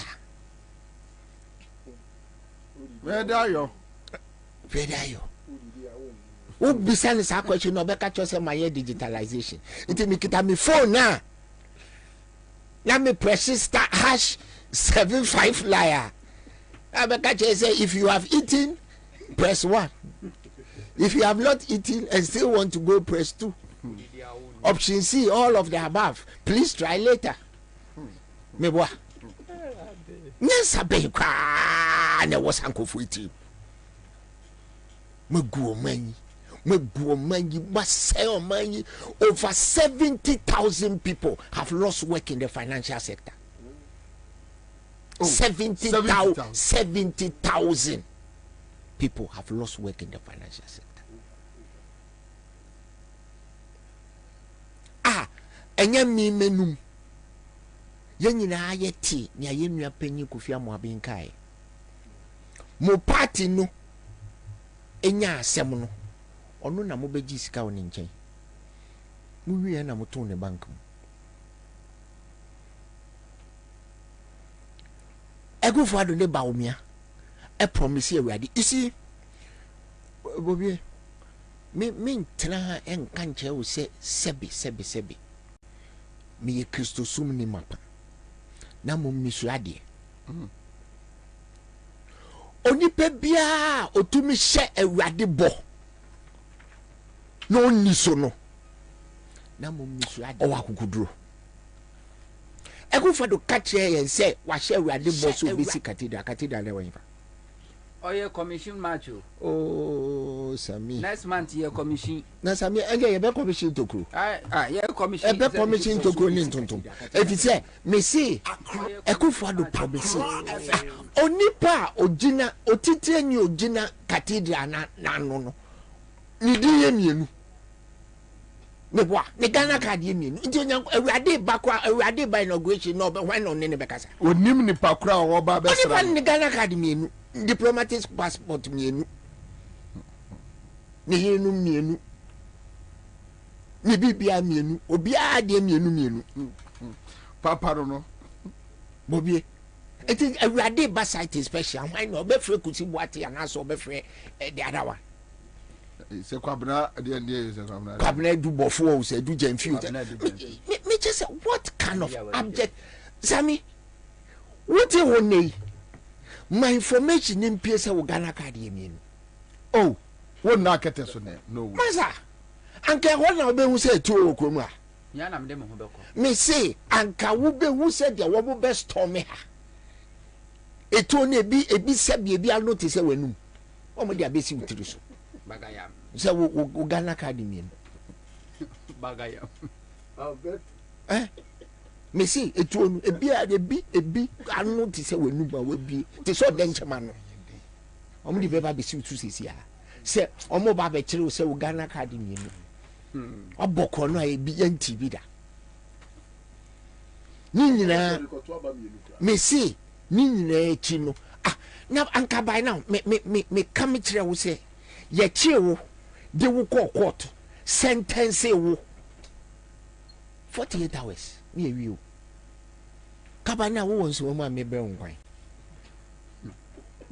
ma me ba mi wure mu because me bankasa mi wure fa ye ba be say o baba tu you see o man be mu nieti obi yeti krom ha ene yeti se mi a mebusuafo yi bi eche PDS eche electricity corporation ti se ti se enkwala bonya biscuit ti se jam biscuit a yetu sign kwala no yeti ha na kenofo ya ta trolete se sa PDS ade no eye kro no o troko ma si ide me you see me kasa bobi woni me dada me kasa me tumra na ma chesi me kasa me ka de o ma ka ne de o ma ye obi enim kenofo ya ta ne trolete ni in the public domain it wasn't hidden o troko ma si ide se PDS ne kro no bi aba sa voice ni pie ye pe me ne wo kasa yi si ide report no hwe mai din hwe mai Bobie me nkai wo yawo asema would tuja which up to today nobody has disputed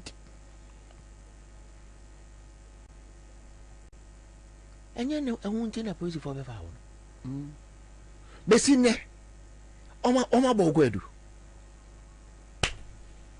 do be fa wo kwa wu na be hu ya mutu okay kenofo ya ta trolete wo finance minister dinwo finance minister trolete akoma CID say the biggest institution, the most profitable and the most valuable institution, public institution we have in this country has been sold to a bunch of thieves. By thieves. As we speak today, nothing. What a shocker. But still, yet they are.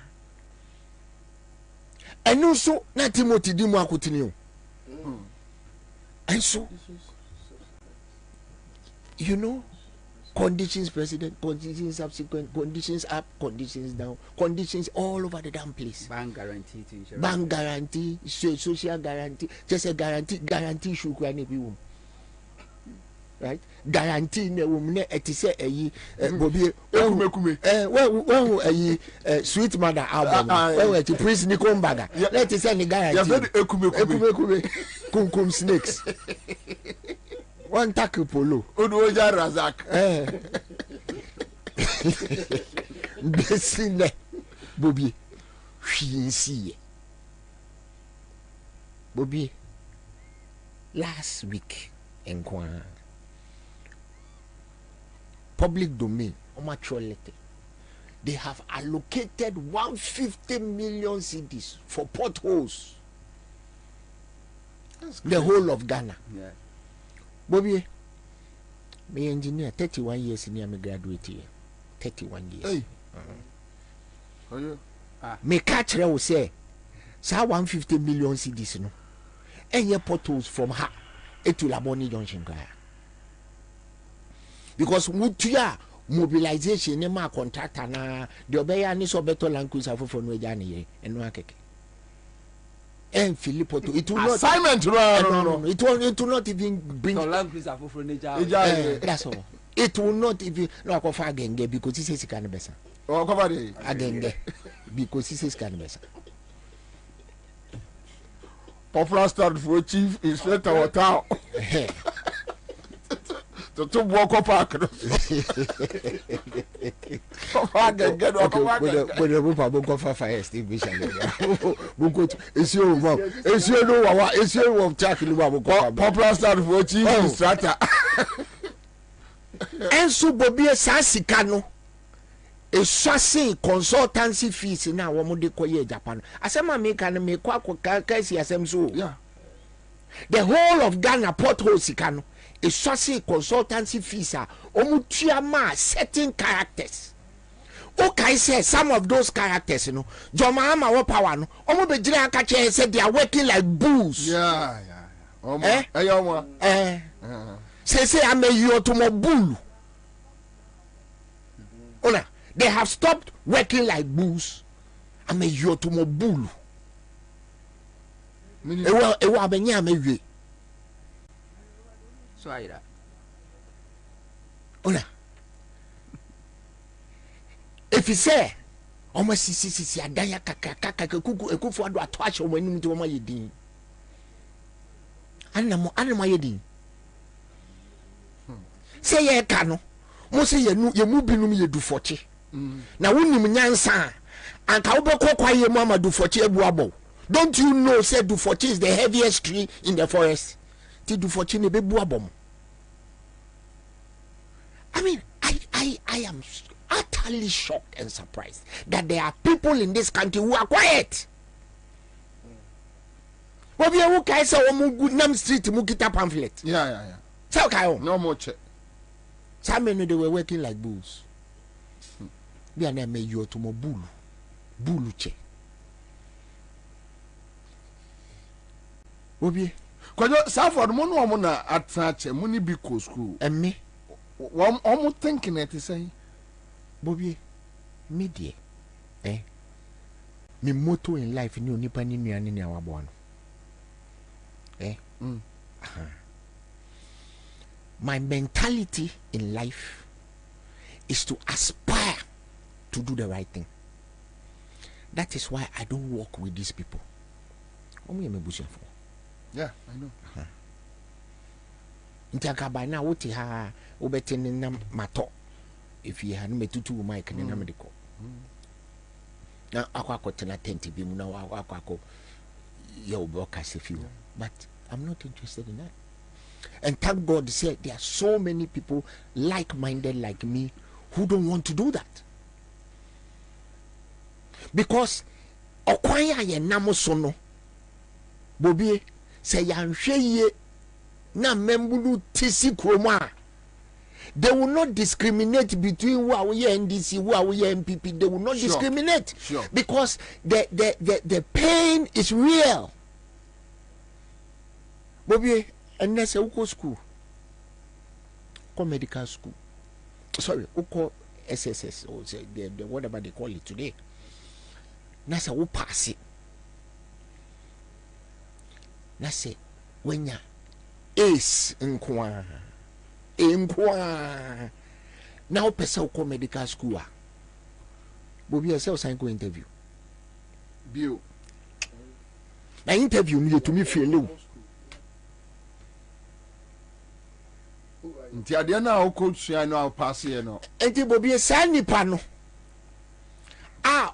sua dia se be nkwala ni bi wo mo 9cc bucket mu ebi no wo ye dum wo light enti wo mo di popo wo mo di patash ni sua de na wakwa akotwa ni air mo si interview ye fail o na sa akola no sa ya o ni hye ni mu no wo ji so obi man ni motivation ya ka che ni se ko ye boni a obe o ka se am roberts ne eninam komu a o ka se wo mu nyina na se be wo mu go school o wa ko school na ede no mutimi ready way na etu no mu use no ede no mu se mimia o ye ni sia they read about it. So what is going on in this country is something that we should talk about. Bobie, a couple of days ago there were 1 year say Accra Academy yakudum light. Teachers ni bi kwa omu kita prepaid meter no yedum light. I can't say order from above. Now why no massa order no from above say yendum nkwala light ankwala nyehwe. Ye kokan ye say sa free SHS muntu mobo na munye no progressively no. And that's something ka kire. Sa problems no. It is a direct cause of free SHS. And that crazy policy, absolutely crazy policy, to do something that we didn't have money to do. And so when President Mahama cut 24-hour economy once a month, the first thing I hear Banumbe Kache when say we should do it progressively, we should do it gradually. Why didn't you take that advice for free SHS? But you see, me and Yami Wawa, are these not the same people who said that we don't want independence? Yeah. Now, if people tell us we don't want independence, why would they want you to have jobs? Sanko for Renum. Omo papa no mo. And a share coat, tail coat. Eko kachi queen say you have not finished your experiment in Ghana, in the Gold Coast. So finish some. Me say, omo papa no. Any omo wafanum. And a share tail coat, a call a backyard palace. Eko kachi a queen say queen. Ghana now pese ufi oni di mfiwo. Ade if you say Kwame Nkrumah ne babedi pe Kwame Nkrumah win election. Eti dia womo ye Mahama, dia womo ye Rollins, dia womo ye Atamilson. Omo starting de. Nyina dia womo ye ni se eye minkumedi omo atro se omo atro ato ho se koye omo dia. Hwe Richard, former MP for Keta. Nebisa no. I don't asem na kufu ado catch in one office. What's it Korea papa no there? And they have shown you, say, this country belongs to them. They are doing whatever they want. Kwabena need to me first street. Ewo Roman region na ton street ni nyina. Ton street ni nyina. Am my estate developers. Say unam we fa left. You see adan si obi an rent. Fan see adan si obi an rent. Ufa baby utumi say utu fi ade bechi na bulldozers aba next door no mutu from omu be skyscraper. Muhu bi da. They have a lot of money they can. Exactly. Now mum dem pesa me catch them. Because anytime mubenya the chance to crash them, you allow these people to escape. Oh, Bobie. Me mum dem me spend their time ourselves in their mass.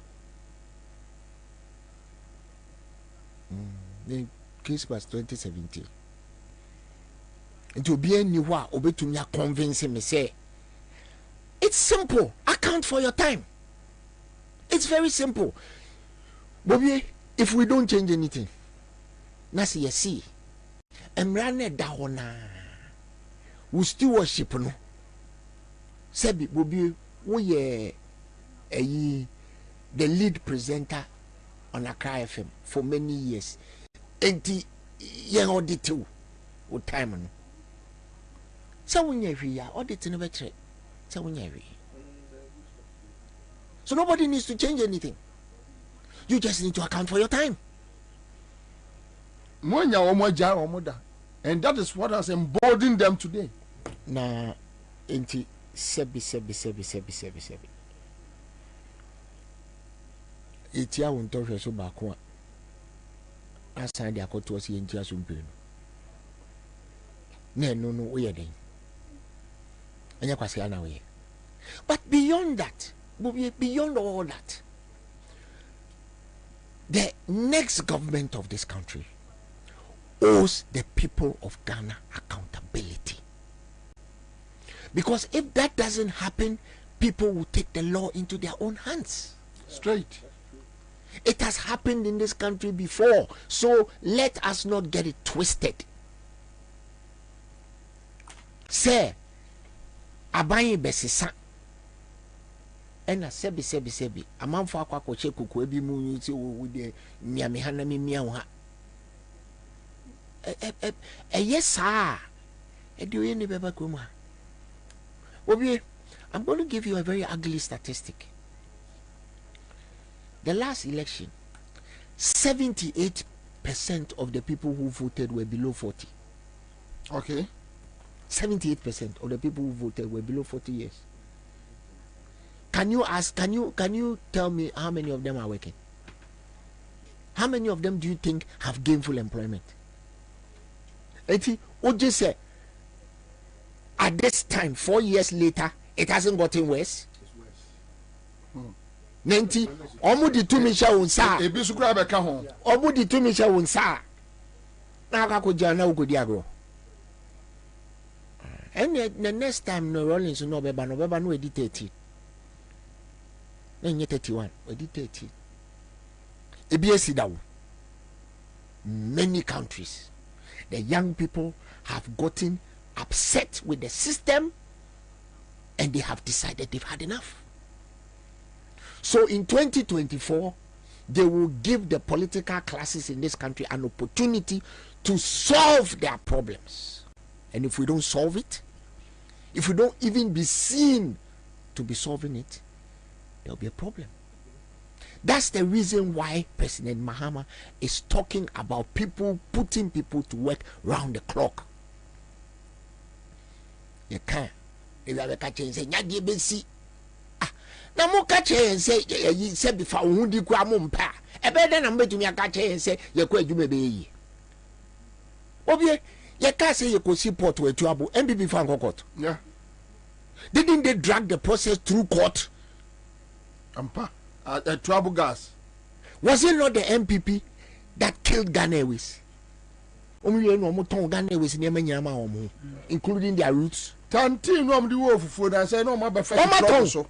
Omaton. Na ne wo kasa sesi e ko na kwotwe obi si na esi ho. Enipa 4 atimi atwi tanti elupre yi. E wo trogo so. Omaton asase no. Asase no kura nya me ngwa say tanti elupre nipa 9. Hiem pipi atare no om de fa se ho. Sa aeroplane and say never be see omu tutu engine din ton ye. Omu ko ton wa am say. Na menim style om de fa de no. Say why video no? Eya naju. Wo mo fa ne style bi. We do am kukura de no na e fe pa. Eya naju juma. You see, there are many things going on in this country. And some of it is difficult to even imagine. Say, Koso, 7 years after all these people said what these people said about President Mahama. But you see, enipana sebi omama omudibia wa baimu. Many of them also have things that they need to hide. It almost slow. Say bye bye sisa. Bobie, Ghana. Yeah. There was a disikaye. It be $250 million at the Gozi Bank of Ghana headquarters before. We have issues. Bobie, now the performance of this Bank of Ghana government, anything to move about also yejuma without a conditioner.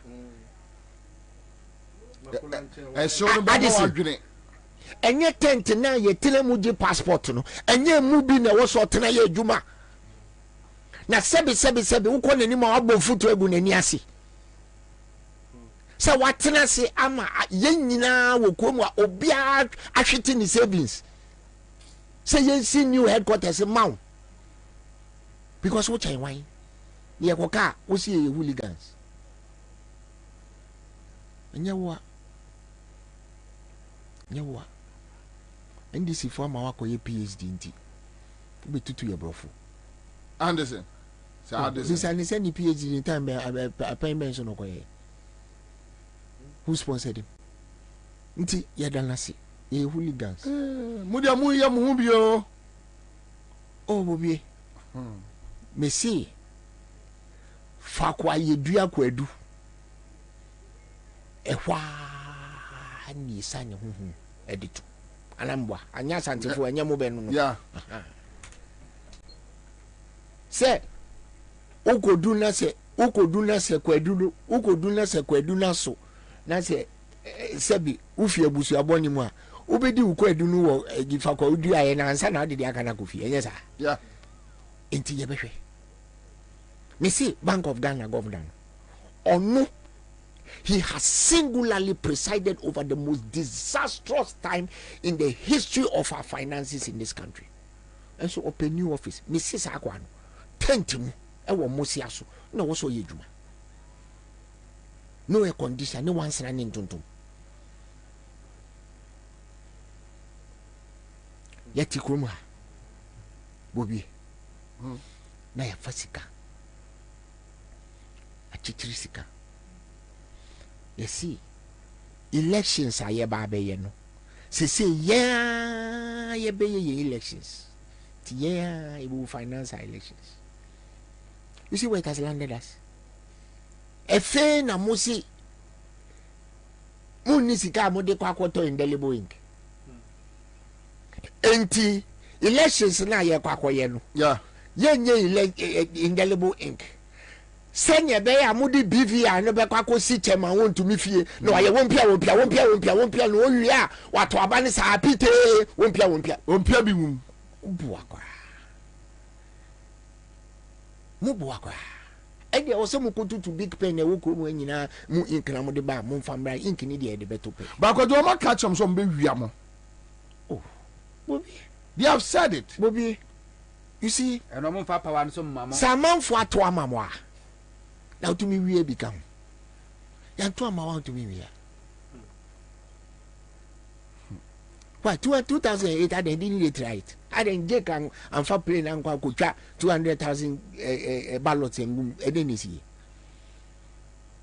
efe the echo swing na wo krom ha ene one party mu wo de Bobie you don't need to listen to me maybe I'm biased. When playback what Kennedy Japan said. Playback what Kennedy Japan said. Playback what Atta Kennedy has said. Playback what Atta Kennedy Japan. Alan Chematin.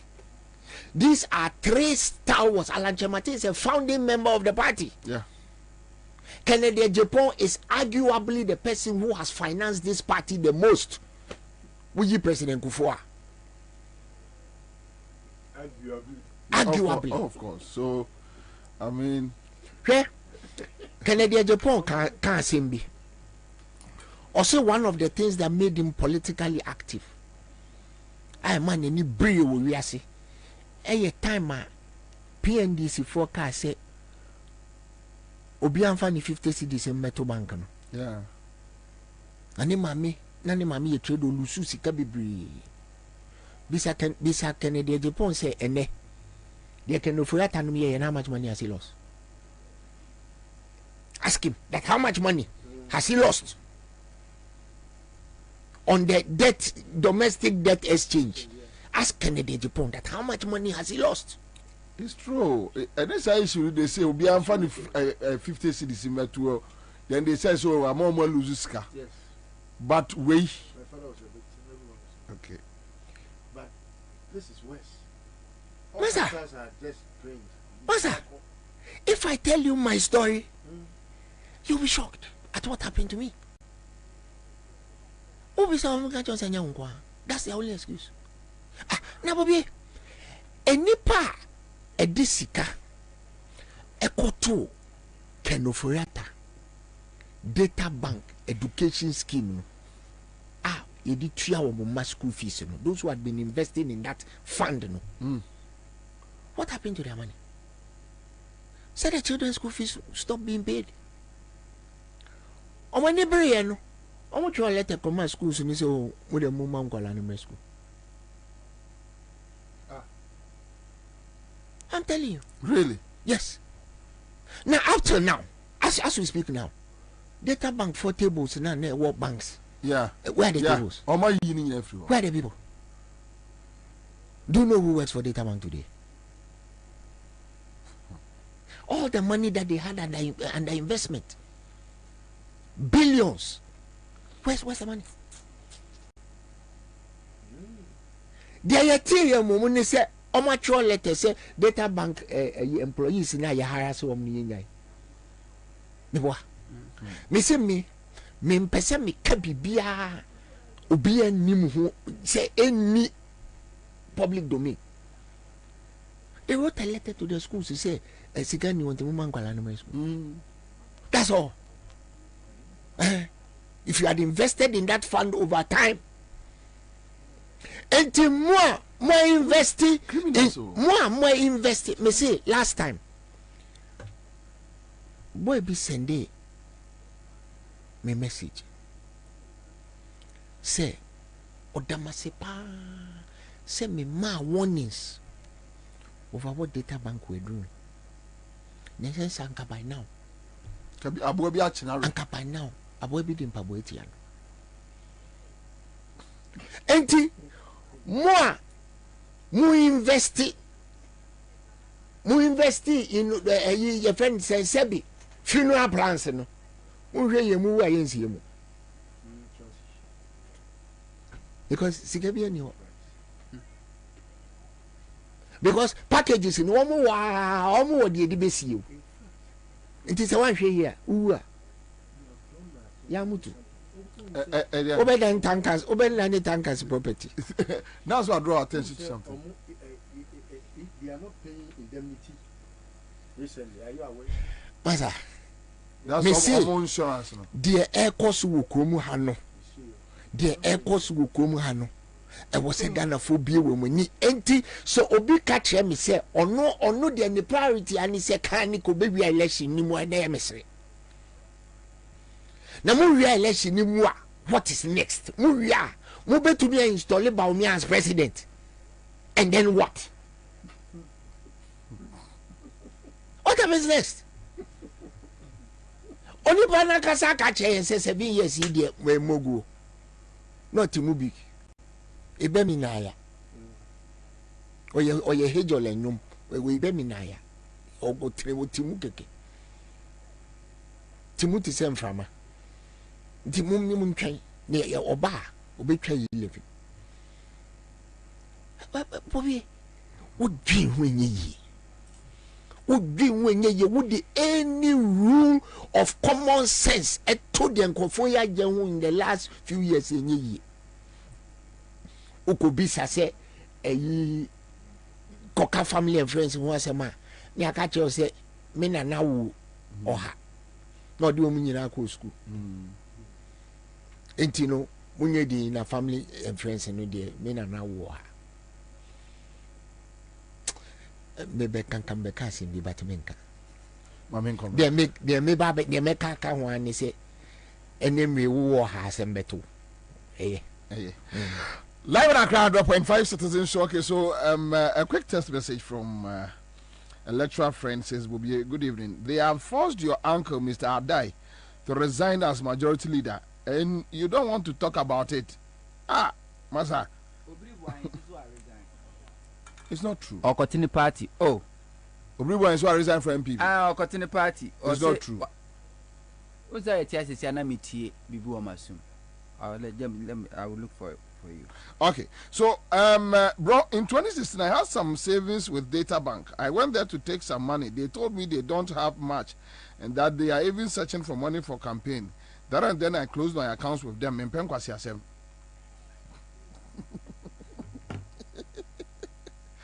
I'll be back.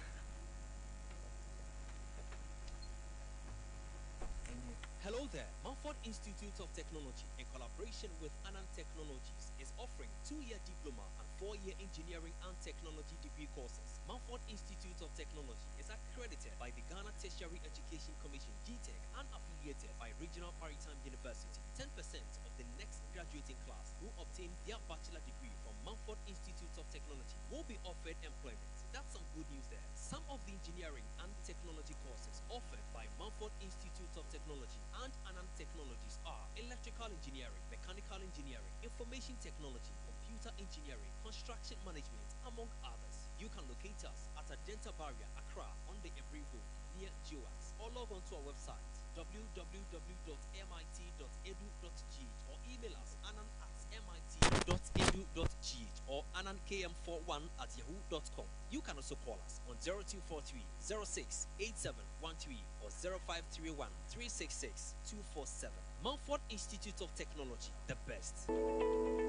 Hello there. Mumford Institute of Technology, in collaboration with Anand Technologies, is offering 2-year diploma and 4-year engineering and technology degree courses. Mumford Institute of Technology is accredited by the Ghana Tertiary Education Commission (GTEC) and affiliated by Regional Maritime University. 10% of the next graduating class who obtain their bachelor degree from Mumford Institute of Technology will be offered employment. That's some good news there. Some of the engineering and technology courses offered by Mumford Institute of Technology and Anand Technologies are electrical engineering, mechanical engineering, information technology, computer engineering, construction management, among others. You can locate us at Adenta Barrier, Accra, on the Every Road, near Joas, or log on to our website, www.mit.edu.gh, or email us anan@mit.edu.gh or anankm41@yahoo.com. You can also call us on 0243 06 8713 or 0531 366 247. Mumford Institute of Technology, the best. Hey, say, dear Mako, who our Greenfield Scientific Herbal Clinic, no, me who crave me, say, and Nunti no mania award, a word bestie, Obian Transit Emma Dumpemia, dear Cassa, and as a boy, dear, and cannon to them you. Greenfield Scientific Herbal Clinic, a senior want to say, near Kro Etuno, near Anchor, I want to know, or Bana Bemo Power, and Yarwankaye. Nansima make us say, and Spana Quad Ekayeno. Greenfield at Arumanti, and was our selection and also APM. Greenfield Scientific Herbal Clinic, our ultra modern laboratory. And a diagnostic machine, sir. I should share the Pediani Mwankasa. Greenfield Scientific Herbal Clinic. Our Nungwa Dogon, Estate Junction, last stop. Frewa 0243 983 906 and 0261 651 898. Greenfield. God is our healer. Greenfield. Your last stop. I believe. Lincoln Professional Institute aye school pon bia yekere odisua di bia de ema na adwene mu ebobe programs ayeye no baako ene advanced business certificate examinations ABCE emu no courses aye offer aye diploma in business administration, diploma information technology IT nye tosua bien aye general business certificate examinations aye GBCE sara so ne aye classes for wasi esan ye wasi remedials enti osuku di bia wantwa ne wasi ensohwe ne betumi aba be ye wasi remedials ewe ye ngasoye asem de say ye waye biometric registration ni nyina wa ha mfi ha nkwa bia ye be bribia ma wo genew emfaso a ewo ABCE ene GBCE programs ayeye no ema wakwenya ema wunya admission eco level 200 ewo university bia ubenya nimdia wiase nyina agya atuma efata say wo betwa won sohwe Lincoln Professional Institute de ye wa akyerɛkyerɛfo anwa adwene mu abɔbe wa wonim de ye school fees de eye fofofo ye san gyina mu bua ma wunya admission wo university ye ma free career guidance and academic counseling ye wo hostel facility mamia ne merma ne boyefo enti baby a odi wuti beto de enwene hu bio Lincoln Professional Institute e wo Madina Rolling Circle Accra inchirechire mu bia afreyen 0243 530 917 and 0241 240 688 and 0576 046 421.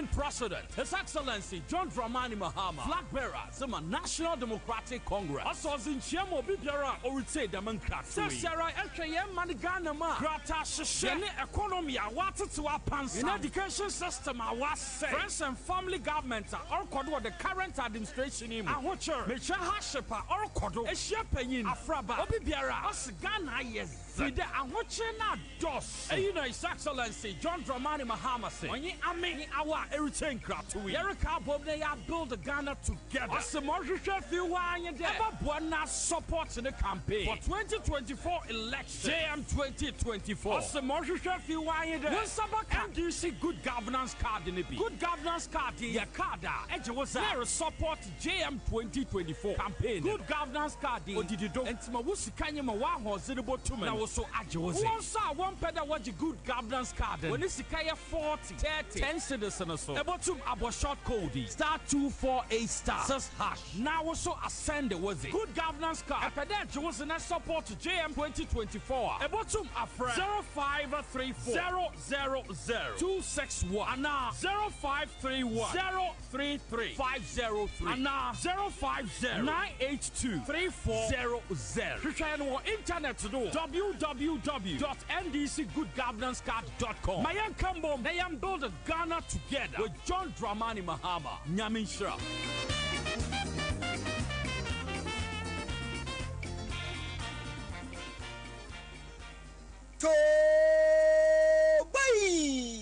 Abusnafo enkai ba brason enti mesna wo bianya suntie me se wiase akora ni memra dane ne ho na se bridania na wo so adane ho bi se pa Ghana ha de adwumako bia yiniti a se ba interior and exterior design padia lock style interior and exterior designs lock style interior and exterior design expert yes ye dem medam ye fadodo se ye POP pa de ene atumuda ye POP kama makracks ahodo bia ehun adwendwen atuotwa say design be a open up. Say ceiling and a dining room for when it's a lock style interior and exterior design. A why a genosuya 444. Lock style interior and exterior designs. Our La Paz, New Boy Town. Very actually quite ye bay to Mama Buagin one tias so. Building construction companies. Ancrancre. And you'll be beer. Monfrey lock style interior and exterior designs. Our 0247 676719. Lock style interior and exterior designs. A bappy opinion exterior and interior designs there.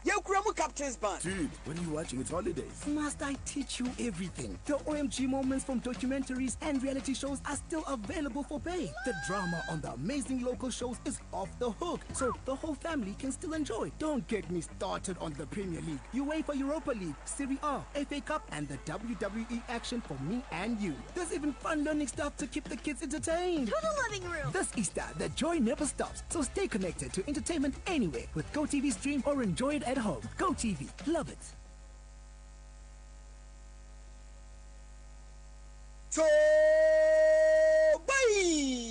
Abusnafo enkai ba brason enti mesna wo bianya suntie me se wiase akora ni memra dane ne ho na se bridania na wo so adane ho bi se pa Ghana ha de adwumako bia yiniti a se ba interior and exterior design padia lock style interior and exterior designs lock style interior and exterior design expert yes ye dem medam ye fadodo se ye POP pa de ene atumuda ye POP kama makracks ahodo bia ehun adwendwen atuotwa say your design be a open up. Say your ceiling and a dining room for when it's a lock style interior and exterior design. A why a genosuya 444. Lock style interior and exterior designs. Our La Paz, New Boy Town. Very actually quite ye bay to Mama Buagin one tias so. Building construction companies. Ancrancre. And you'll be beer. Monfrey lock style interior and exterior designs. Our 0247 676719. Lock style interior and exterior designs. A bappy opinion exterior and interior designs there. Yokramu Captain's Band. Dude, when are you watching? It's holidays. Must I teach you everything? 0247 676719.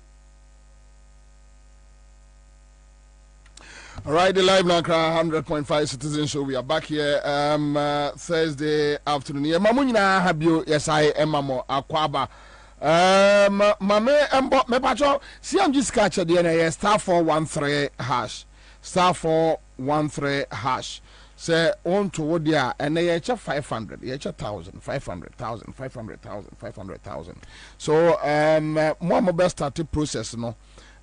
etomwa kron na chese wafa na wo kron no o start e twa obetimi de 5 cedis eno ane se watu atum na wo twen machine pikiwa de obekọ so o chance se o bo star 413 na bonze process na de obekọ sa e de akwa wie now ya back I was studio bio but listo my browse listo the current situation kwadwa abie nema so amaye obusa question ekro be ekra na yetimi but there is another question we need to ask NDC any the likely alternative can they do better?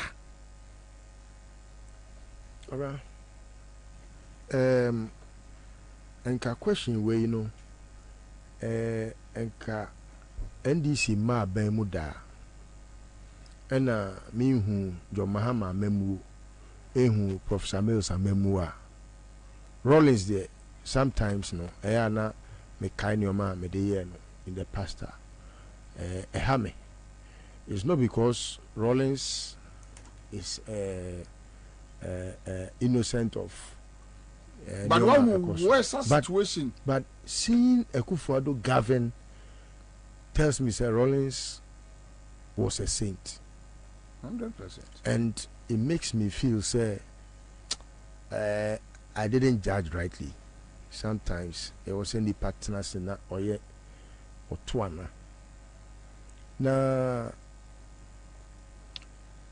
the ma question ya ubu say ni answer enye den kra no is because kwara Jo Mahama memu no enti say yefon yare no aka say ade say obi fe ne se ansa no hu say ne yem ye ne ya we no ade say wo ani yade no aka say mehu Jo Mahama memu because obu man no in such a way say region bia wo be komu no you would see an edifice. There's not a region a Ghana ha ubetimi aka say oh region we there omuni anything monumental a ubetimi do omon sa akere so ena se wo se ebi kura mpo a ohwe asetena mu nsem se ne na minua koyo echechire mu na oh it wasn't easy. No one will say it was easy during Mohammed's or during Professor Mills's time. No one is saying so. But you share nimpompon so. You share how enyomemu ayeden ene ne ye de toto enyoma na emu ayeden in the past ne ho a. Kwabena, you are able to tell a story of Obia Ujina kwayemu a yeshija a enwusie ene ebia eja ne ho ntutuo ebo no ene obi a odagem.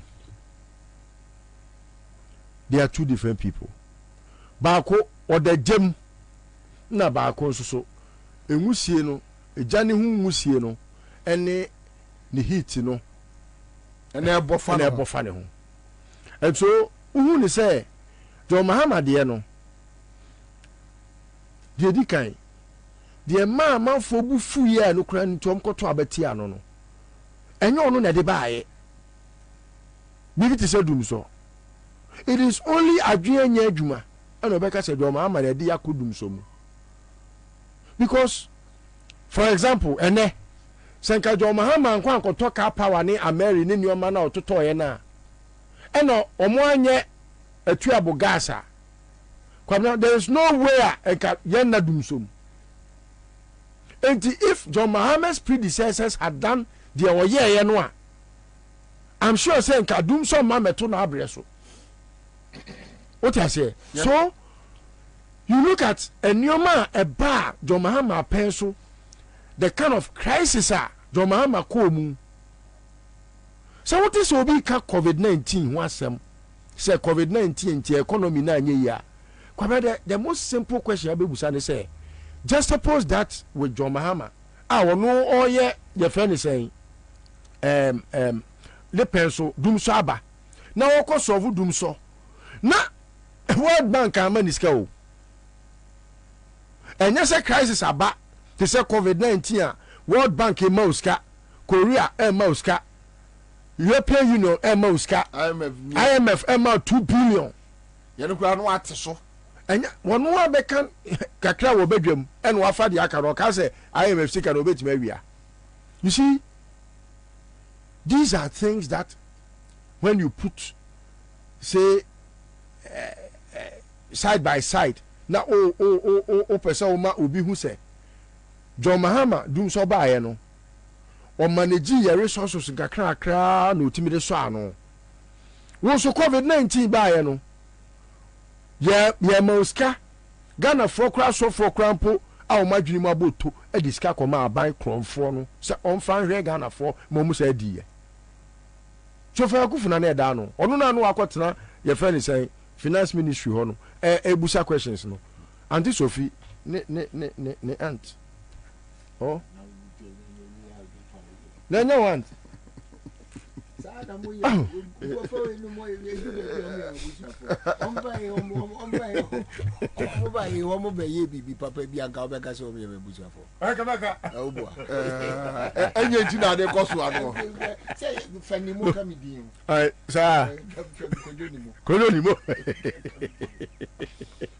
oh so Edra me senior bi a yeko school na or me off from 1 hour past 6. Yeah.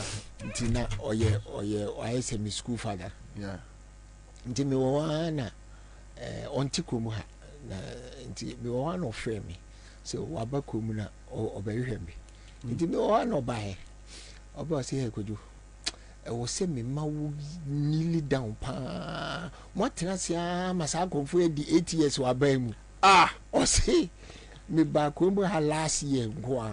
Last year, this year, me buy just be ye busy. That's right. Oh, see, what trust ya, Mama, what I'm saying, I made a make a deal of person. Oh, see, Nasa Wukaya, and so what I'm one can you didn't say it loud enough. And round qual of Bessa. Me say, Cuckoo Spencer, me body, Cuckoo Spencer, people near me, Cuckoo near Coba, Cuckoo for London by so by em say, it be a Tuesday, Wednesday, Thursday, Friday, you Saturday we were Jolunu Aba.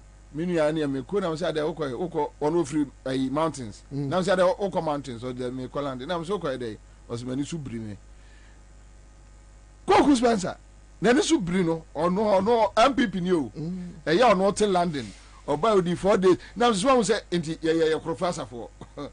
Ya brain papa. Sai ni ti kromu ano. The nipa di ti kromu. Yes skills onko a. Me just say me see me and the same nyai me won same nyai me won. But pass me sika da bank na ma come see wo de me nka se fa ni nyina ma me. Mami bi me ko sa me na o auntie calling na uncle Auntie Sophie. Ya ko. Said ya budi enya mi o. So, Mara, sad on, sad say, Ensunie and Senie, yeah, Yaswawe, Niaswawe. Now, the anymore Hano, or no nam say, oh, Mimudu. And at the anymore do no so no, or saying train come from the home say all day. Now, Ghana for Neswa, Nimun, Tom Nebehu, the Modu. Fine. Me imagine me say NDC essay or more pie abonten and Ghana for di komo the 32 years of the democracy now a Fourth Republic ya enjoy obi enya 16 years and you say obi there so chair obi there 16 years of your friend is saying NDC 16 years of MPP John Rawlings, Professor Mills, your friend is saying, John Mahama. Omunina 16 years. Yeah. John Kufuor,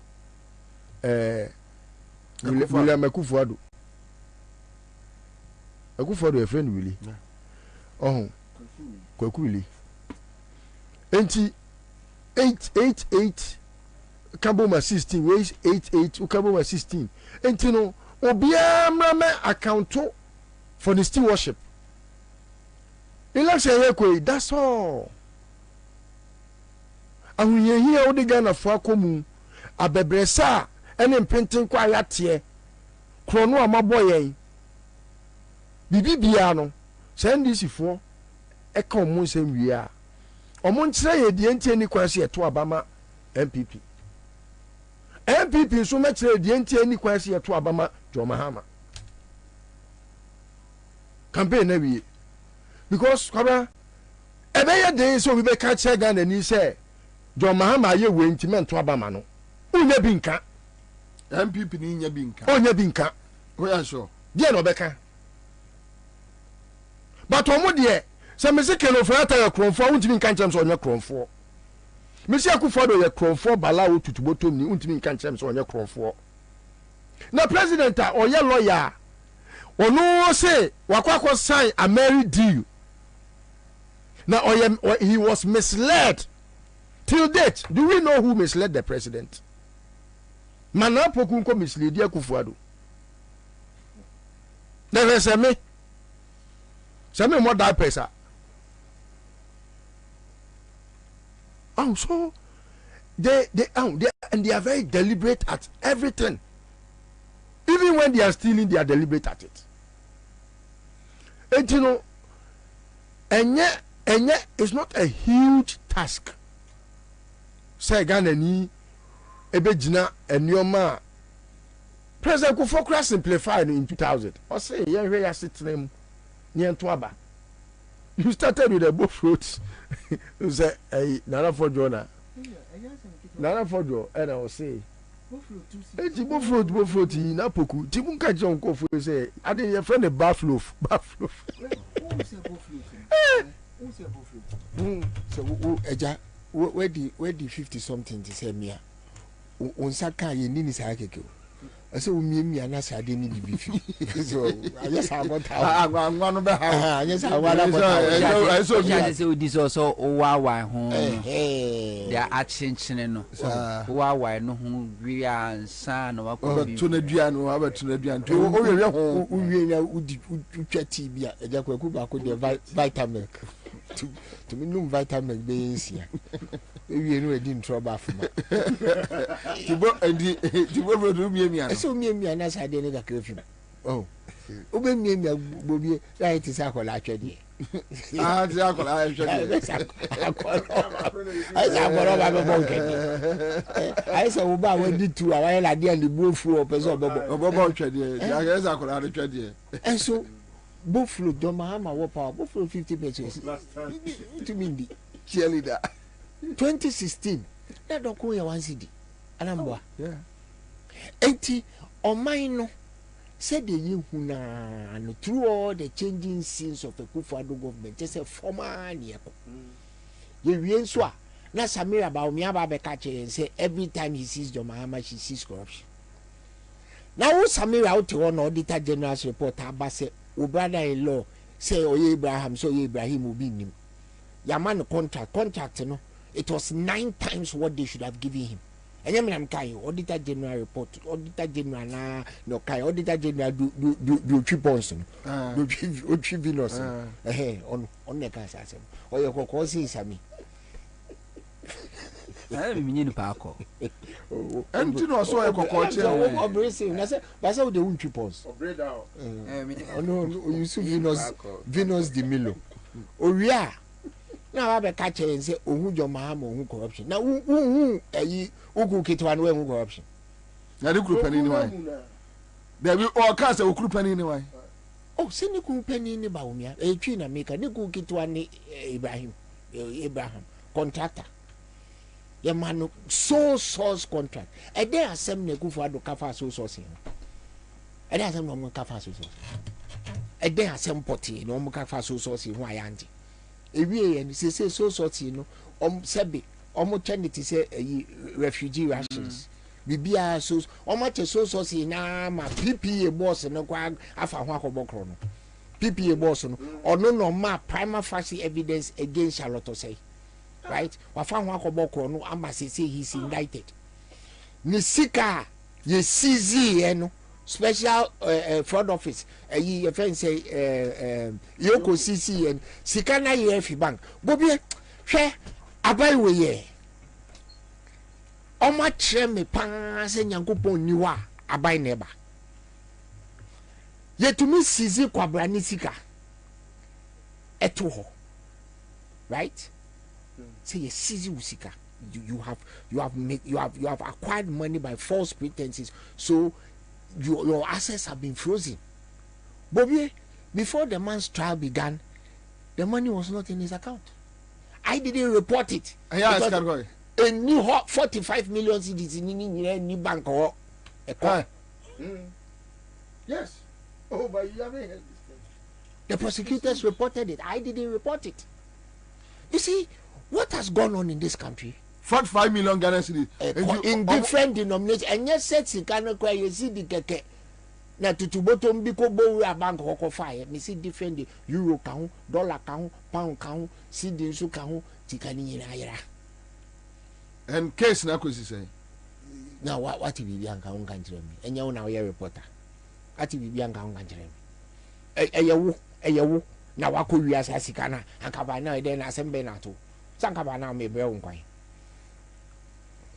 Okwa de en fa unkonsumo unkonsumo ye do be kwa agafo ye be ka se wo je pepe adeno onye pepe that but Grofo after going to opposition between Ghana.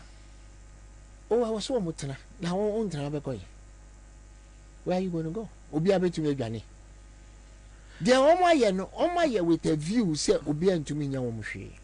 But the next government, the next president, Mahama administration needs to bear its teeth at these people. You absolutely cannot let these things go. ABAG, when I will say Charlotte say I procurement infractions. Continue so baby wanu ba to say golden fish. Me boy, be ne num ti so denchem e ko ka say yempam ye friend say Charlotte say sana de wuye ni na abaya sesa na afa ho adi free oh kwakwa chima menu utumi beka se wo ye utia covid sikale kan covid ye friend say covid vaccines le kan na sebi wesijem na aban ba se wo se test se no wesijem ampa na no hwese no o se no wesijem awinchi we need to me excuse na president akwako jina ni krom no de ye mfi ye ba de ho papa lo kaka de ho papa we are ho papa. Somebody commits a crime, your minister commits a crime, and you think say ho papa keke. I mean, what is this? Now you see any man over ya ma ebi wo wa ye refi ye ti krom ha ena omanpanyin chata plane 10 million cedis every time. No the fee, no the koti beti, no koda hotel. A hotel ni 22,000 pounds a day. Nina sanya mani nina chemu kuma. Okuje to ada Roma. To me to plane, no the fee, no the na presidential jet no. Ya ba be catch say presidential jet the sebi. Edwaye nim. Nti president e wo so dwaye. Bobie kamba be kase mbia ka ho batenye enye mintumi nka so boda me ma ayonto so what did we je ma sama ba for plus 10 because president was odwaye we wiemu de o say nkam tumi bi say question bi ka ho bateye there be memsa yaw bo na oni amra so Kwabena say Ekufuor am president said na koju kana enka Ghana for beka say hey the best president that never was. The way a from Ghana for GD say Ekufuor was going to better the lives of many no. The way ono ankasa Ojina simpie so say me media here for sika. Especially when we had heard say or parliament now ka say hey Nana ohia yo was yakeka. How he had portrayed himself in public say ono de owo bi oda pem so even when he was stealing party money. Say enye nyame ene di ye ho afofi kura na akufa do be ye mampani enenka John Mahama to aso mfie 9 bedru 2020 no enenka ndisi ko position enka bi ankenne no sujetire no enka enti bi bia esibia no me de I thank God except to say no we say ne Mahama o develop o man no kodru baby a e go to a point kwara me ni pani bi din komo o ka che me say epoku munim ade amoye no munyai satime ayo muntie no na se mu jai John Mahama mo ya so ne so man be di man pani ni to aso mfie na abie mu a MPP begu kwara efi sada na pani ni ka asasem chairman me yam se me ma afei I intensified my action because I realized say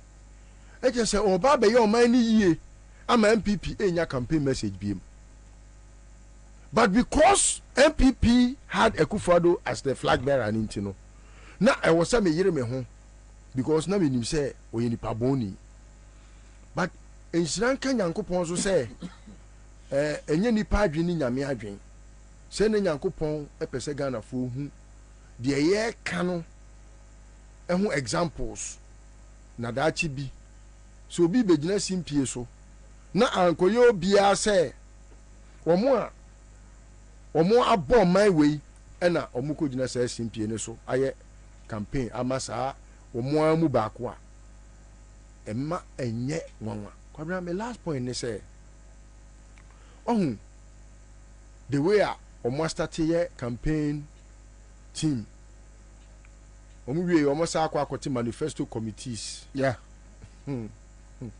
kwabra onipa obewu a owoba na sa akola na obewu a opa afa ne ko she popu bottom you go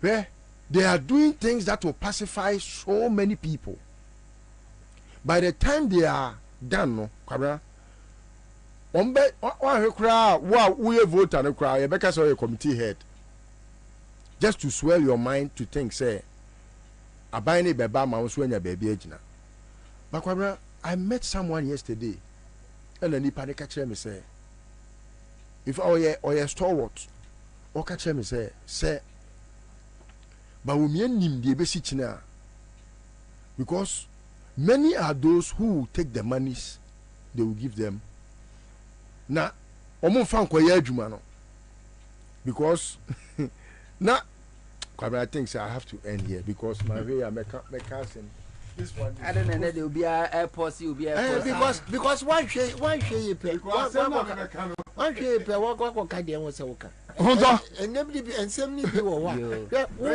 woka say Akufo-Addo am be president it is the same thing with your friend say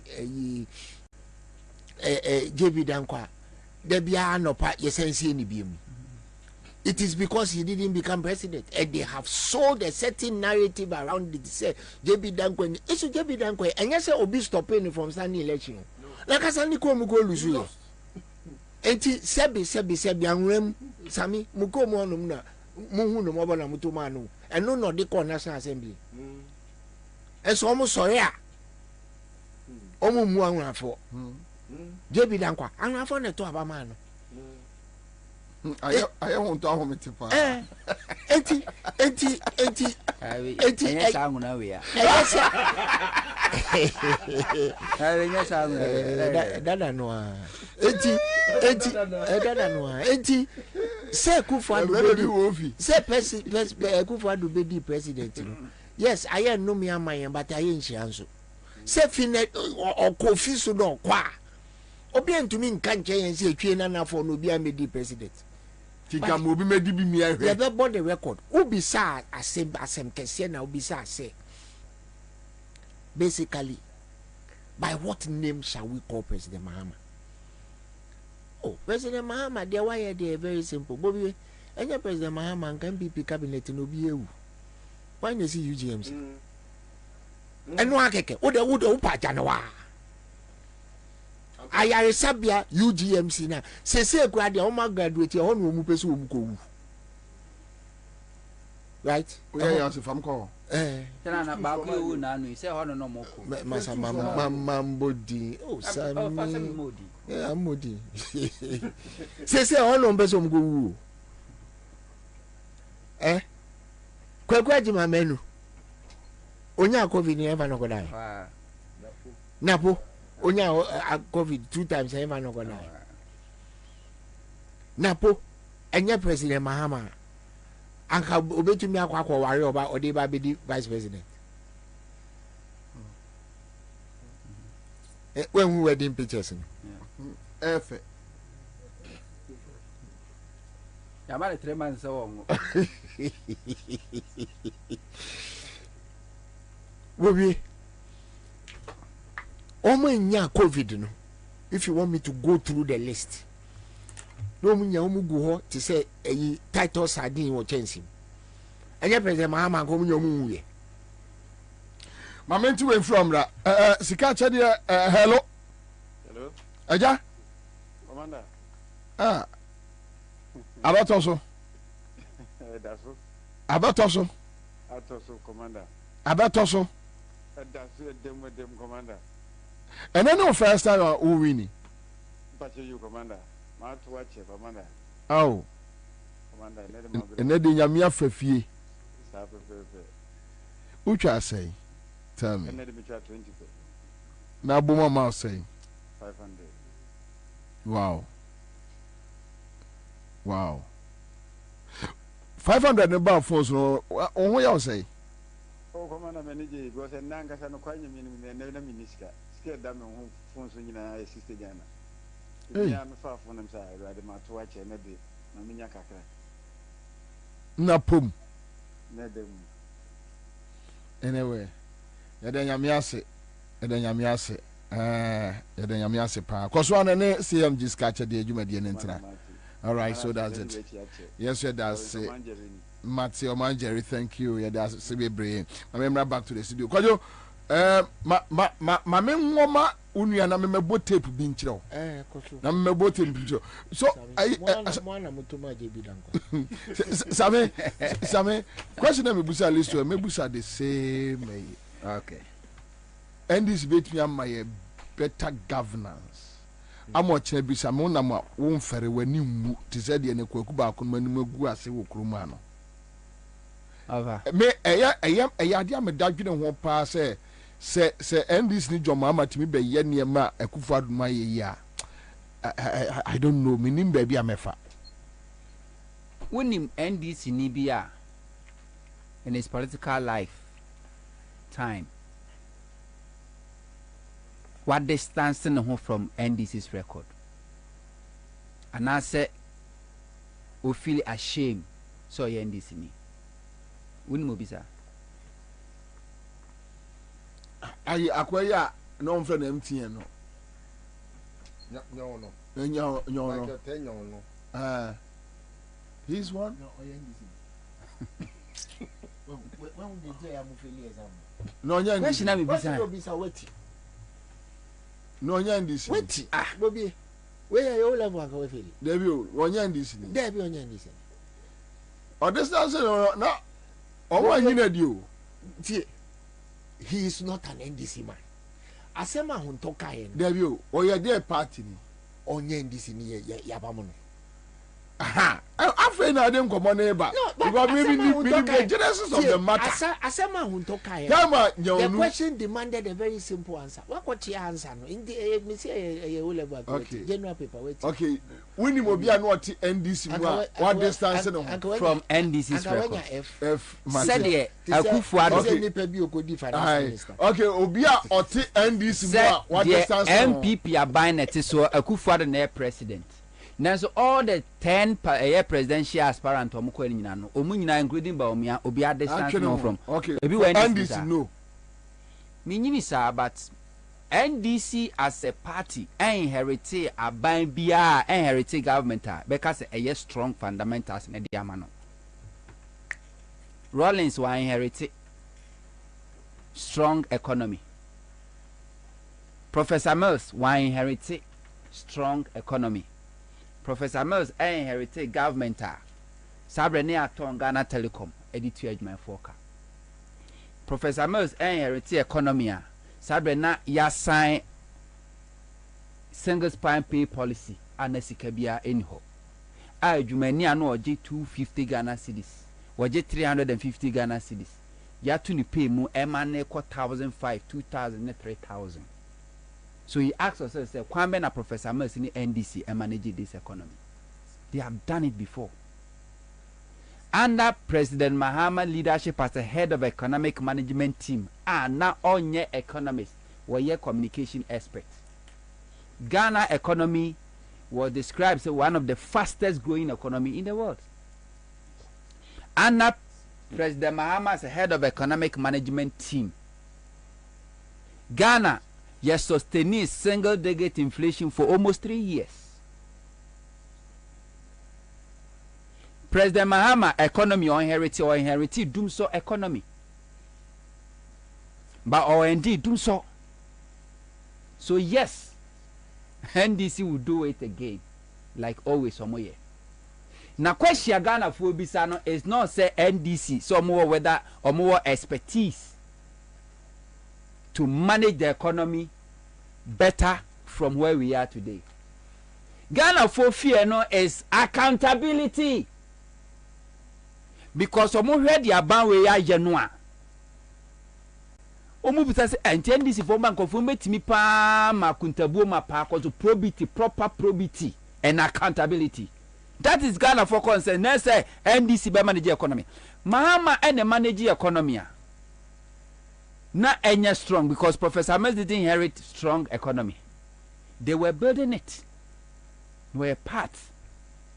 Mahama take over 2012 wa Yebano. Dumso ne gritty no. He ended it. Dumso no ekoya koko dum pempenswa. Only the also on manage. Said the predecessors will be a manager. When even NDC phone be to Mahama for so manage Dumso no. Mahama si no. Nini na muno. Edena Mahama ye. Is there any single policy? NDC are buying either under Rawlings or Professor Mills or Mahama. What the emfa Mahama? Edi baya Jerry Blakely. Ye di two kwa mwa e ma ankwankwa dwuma gu ye wo Ghana. Ebi ni hosa. But ubetimi ehu policy ni nhihia hodo a Mahama ban di gu akwa mu. In the midst of doom so what they revive pharmaceutical companies in this country. What they saw a mabunu asne say muamunya majuma. Omampeni kufo na kofa youth employment ebae. Professor Mills bae no wangu no what they mrata achire ame no mo office. Ye won say youth employment adwuma bae. Yesem nko boa police for. Ene sa teaching. Yeah. Enyansa no adwuma. Eno ye de wakwa kosua. Professor Mills Mahama government kofa sa less debt. E de bae say enye omo makọ school nko a wie tertiary na wo say support omo. Enti omo makọ Ansah no adwuma no so kofa less debt buy. Less debt e so adwuma. Am ye ne ye. Enye no mo de kotena John Kuma kotena no. Se omo Ansah no adwuma so no. John Kuma de ne nip. National de less debt na no mo ye no ma be nip. They only change the name. Obi a wo ne ba. No abesi sanidi. Say wo the importance. Eno ano no. Importance na. No ye ne say mo a masua Ansah no adwuma. Mo masua tele mo masua carpenter mo masua mo so mo mfa mo benya mo de. Enti amount tie no ane amo akade na wanka kwa kwa we de enra. We de me ni wasam nko. Enra na we buy na ye say ye debate bi wa ha. The discussion bi wa ha about policy a John Mahama 24-hour policy no or what ni blueprinter and Yeah. to be launch ni nema and akwade ba MPP ni o na oni mi Africa no say NDC mo dey policy be na mo dey aba na say Ekufodo ba ekra oni free SHS ko oni blueprints na MPP say e pese e hwe pa na yehu a say NDC omo national anthem meboa yeah MPP national anthem ne dey sami unim to me NDC wow MPP ni we bisa me NDC ni ba me nim NDC for no omo national anthem kra ana wan kasa kra so nim se wa party kra wa national anthem ebi oho na obi anim to Ekufodo kra nim to we are in a hurry to steal because o two am west ye ba buoku mama nka be my list wo friend MPP ni I don't oh and they ade ono ase ono no MPP no mfi mu tie let me tell you something enye so tie hunting America when this man started saying that there were problems in the MPP no be starting guy sure it would have been very easy for him to join them to steal and by now be parking a Land Cruiser wa ha obeba be je girls in because some people are principled. Some people are principled. Yes. But yes, little membership has been revoked. Masa me a Presbyterian need a but what does your Presbyterian? Oh, Debbie. We are Christian. Me a Christian. You're Christian, but you won't be Presbyterian. And it's an list of play active role in the current MPP. No, because what this he is a principled human being who realized long ago. Also, and let me tell you something about him. You know, they were actually in government when he started complaining. Okay, listen. We the yes it do matter I mean kebi ma and where the wa we need list to the microphone list to what does MPP ni and now onye MPP me lawyer ni Albert but the question so in that can one now ya no list to ya what does MPP ni and now onye MPP ni bi say oh can say be say as who is about no we don't go to you see you go this line of me ashamed member of the MPP very ashamed still a member no you see I quite to say we will go this line of campaign I won't go this line of campaign I go to be able to say NDC I don't belong to the if the fundamentals are weak the exchange rate will expose you but it is absurd to say that the fundamentals are weak when I'm vice president. Warp logic. It's warp logic. What I say? It's warp logic. We see Listo. He's a principled human being. Anyway, thank you. We won't go this line of campaign. So Adia why you first say why who to say you talk as a prosecutor about if you say my be run to tomorrow so to be fear that. Over NDC be pen. Professor Mills NDC and retail economy na even any take a greater Accra in Sukra ho den de maye krofo twa kwan sori ahomache no akonsuo ena kofa akofo gallon bae mi wa ne wo aqua victims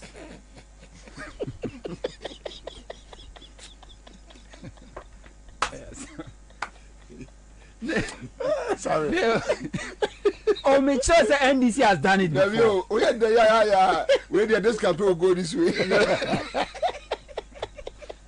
me akofa aqua victims so mo meboa Ghana Water Company embe manage yet ntimi produce and supply water crop for any greater Accra. Professor Mills buy without aqua victims Ghana Water Company through investment away upon water treatment. The Mahama ye teshi desalination water a plant or ye. That's the name. Okay. Yeah, but that is the name. Okay. First time in the history of Accra, communities are named Sion for Modro Bemuda. Adenta Ogbojo Omunyina Obian Yansu. Obian Sunsu Bio. On to so bikuta, Kofoga Lonso de Kubunsu Bio. But I mean, in all this, no.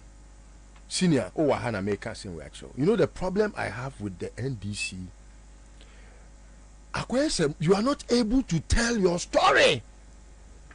Say at the NDC, and you more my year, a good apostle vis-a-vis the MPPI. Oh. Anyway, Sammy, that motive. Mammy, problem I will come here. Sebi, when you say the elephant in the room, Yempesi a can. It's very simple, your friend tribalism. And ethnocentrism. Hi. Ade, President Mahama, your friend Opoku is here. And they did trouble in your baby trouble. President Mahama. Over. Your friend Chuman Pofwa. And your friend President Chuman Pofwa. And can you hear you in Ghana for because of me? Over. Oh, Machio, Ade. Maybe so. Can I mean you? Talk away. And talk and the President Mahama. In order of ranking, which one is first? And it's in your toy. And I don't want here. And a power sorry. And it's ending before I you see, on your point, okay? Me sata me catch us me can't tell we say me a Christian mapa. Na mo Onyankopon wo kwanya ofaso no de ye na de. Se e command di ye wo kromu ha. Na se be yare pon ti se COVID amba kromu ha. Anke na kama for that so je o ka se Mahama nya hwe. University of Ghana, sorry, artistic impression. Yeah. Me see, UGMC artistic impression. President Mahama, onye hwi kwaye no 3 years ne 4 months na wo man no. -8 months. Odisi ho. Kotoka International Airport. Terminal 3. Wutu kwaya. Masa, se wu sifi aircraft ni mu.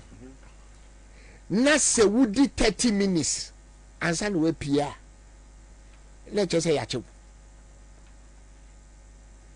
so we see aircraft nim na se wudi 30 minutes in between getting out of the airport and coming for your luggage. Let's just say a China immigration factory. What I say? Why ye airport ama wama fa ho di COVID aba be wie sika. COVID testing no the only man no your friend say unimu no olaya your friend say Peter Benny Peters meboa na enye boa payo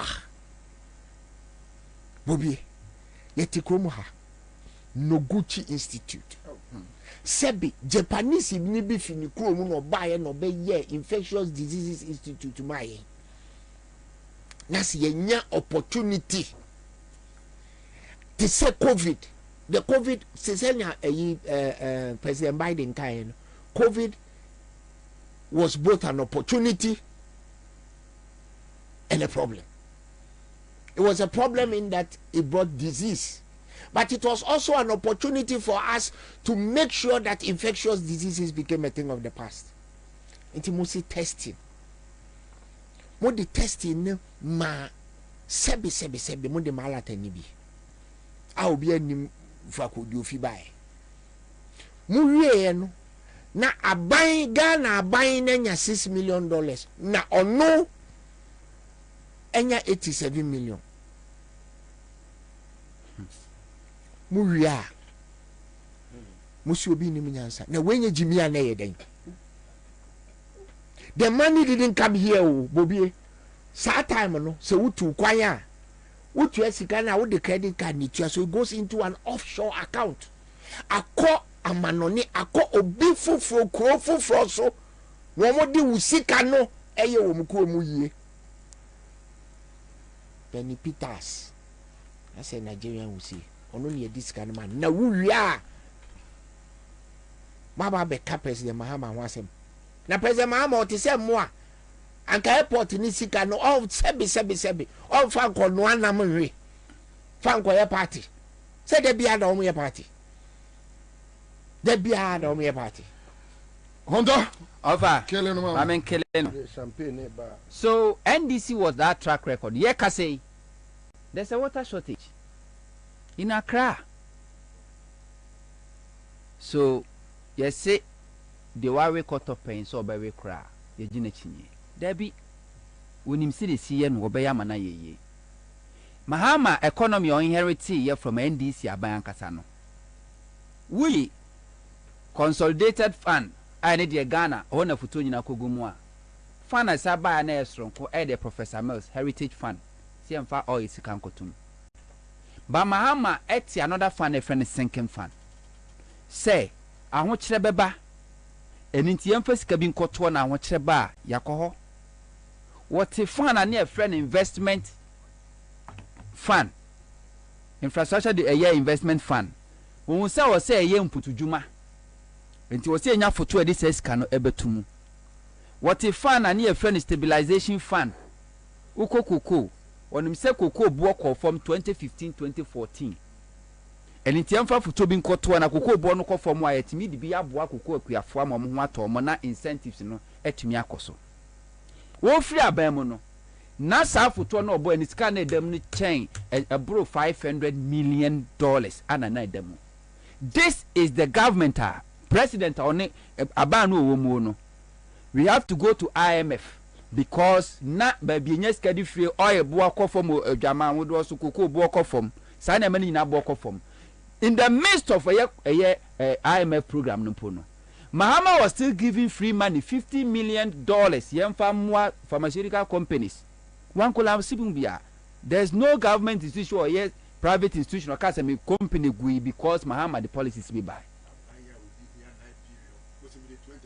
Why you say na mawe nyina? Uka ensure asemi. Onim say ekufo ado papa circle na esi ha no wa no. So ma kwa fountain or I ensure gum. Yeah. So mo the water tank esi o. You see Bobie say me catch you say mo say aban we. Wahu.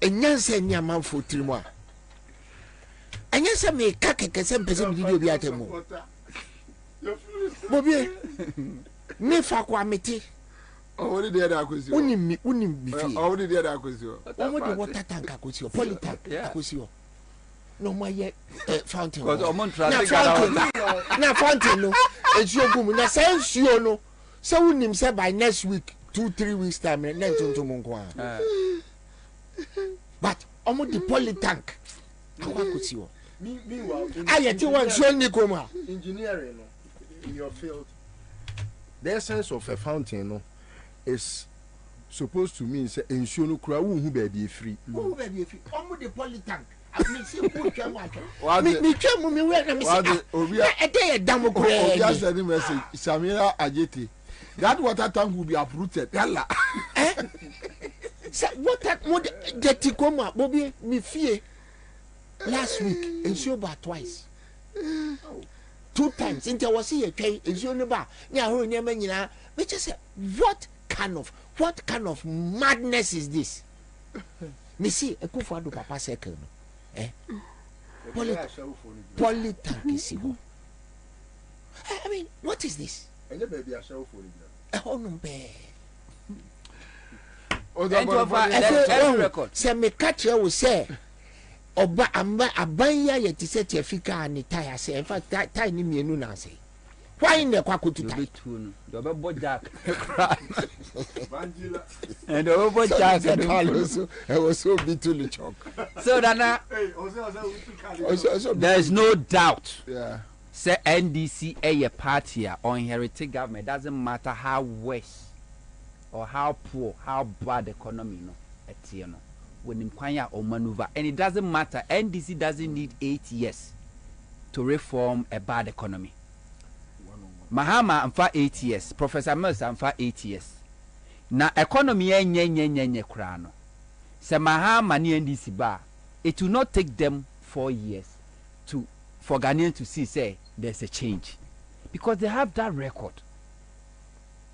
They have that track record of Mobeya Manaefe. Mahama, all this fun I'm doing na any ho. Esi da na Mahama hunu say, I want to be bantimin creative fun be a friend sinking fun. I want to be bantimin fun be a friend stabilization fund. I want to be bantimin investment fund. Esla. Now, so you collateralize Esla until 2035. Aye. A discanning in a which has tax now basically goes into a black hole. Ah, what do you? What's that in a black hole? Just GII funds so almost discanning. Almost why my good father and no penalty. Your friend, I'm a vida. Or say, please, can you give me directions to where the water tank is? My tap has not been flowing for some days now. It is shocking. Me see, polytank is here. Mo pa, mo nkoshe na mo nkase ko do bua fubra. O meboa. Yeti kroma ensuo ni ha. Sebi nkola be ko school so mo ko sensuo ansa no mo ko school. Na kwa me kroma de no ama ye dum no. No, ye dum no. If say eja ye dum no. It is shocking. So you see why Ghana you me see say anka eye fountain keke kwa. Anka enya me wanwa. Me see polytank si hola. It will be a polytank on fie. Ah, polytank go that si ho. Polytank si ho. You see, any pebi ni munyansa. To be a polytank on fie. You see, any pebi ni munyansa so mo haban mu. And don't need a problem no. The construction site. Unim sadi we. Et say sika akudi kwasi amoto. Your friend mo nkwala ni say money miss road. Ansah na mbeko no obi say o wasem kakra. Ne ha ne say. Ayi maso poko ajiman no a o ma appoint na MPP's legal and governance manifesto subcommittee chairman no. Odwan oji nkola aten illegally. Yeah, you finding guilty. Tie, that man was sacked as an appeals court judge. His appointment was withdrawn. Which year? Last year. And my father. Me see, he was appointed as an appeals court judge. They had to withdraw his appointment as an appeals court judge. Last year. Over here, oh. So what's the difference? Question is who discovered Bobie? Now, Bobie. That's right. Only one thing I am. Who uncovered? Who discovered Bobie? Only one thing I am. They can't hear me. Say, campaign. Basically, doyens of the campaign. Joyce, how you come? Hey, me what you mean? I know what you. PNDC Joyce Ayi. NDC Joyce Ayi. Na eya so come home. Na ga say me dey from Asempa from you no go. Junior high school ni senior high school Joyce Ayi. Equal school uniform back Joyce Ayi. Ono. Salt and light. Ono. Through all the changing seas of life, in trouble and in joy, the praises of and I be do heaven. Ube say nipa bi jina radin che na mo ho adwiri mu. Na mo ube say nipa bi so Eric Babu obo samjem. Onto ochina de na ye. Me and run our topic. So who is Mahama and who is Bawumia? Me say I postpone into China. I say yes, our topic. I say bringing him back. But I tape no, I kojo yeah. I also be tape. Okay, Boma. Yeah, I can't for Peter McMahon. Peter McMahon for Boma. Peter McMahon, Sabaka. Oh, so it's the best form of campaign you can ever get. Retail campaign. And how are you going about this? The retail? This retail campaign. When is it starting? How are you going about it? We have just introduced our campaign. Our campaign, yours. The team will be launched and it will be drilled down to the polling station and then from the polling station to the door-to-door. Tell me about Dr. Mahamudu Bawumia. I should tell you about it. Oh, he's the vice president of the country and the presidential candidate of the party. Convince me as a voter to give him my vote. I think, despite all that is happening, if you want to know Dr. Bawumia, you see, we will not conduct our campaign along those lines because we will do a baseline study that will tell us what the voters want. You don't know yet? Oh, you want me to come and sit here and pour my heart out? We are talking. No, the campaign team is yet to be inaugurated. Why should I preempt? You know, that cannot be the case. But what I can tell you is that you have to do a baseline study. Yeah, that means my dad won't win football. Liso, check thank one you. Top choco, yeah, the one said, I said, come on, Ayaba Industries, 7 steps. And I feel so you post the draw, you don't want to say, then you may live in Accra 100.5 Citizen Show Thursday evening. We are out at Tongo Zimba. 7 steps.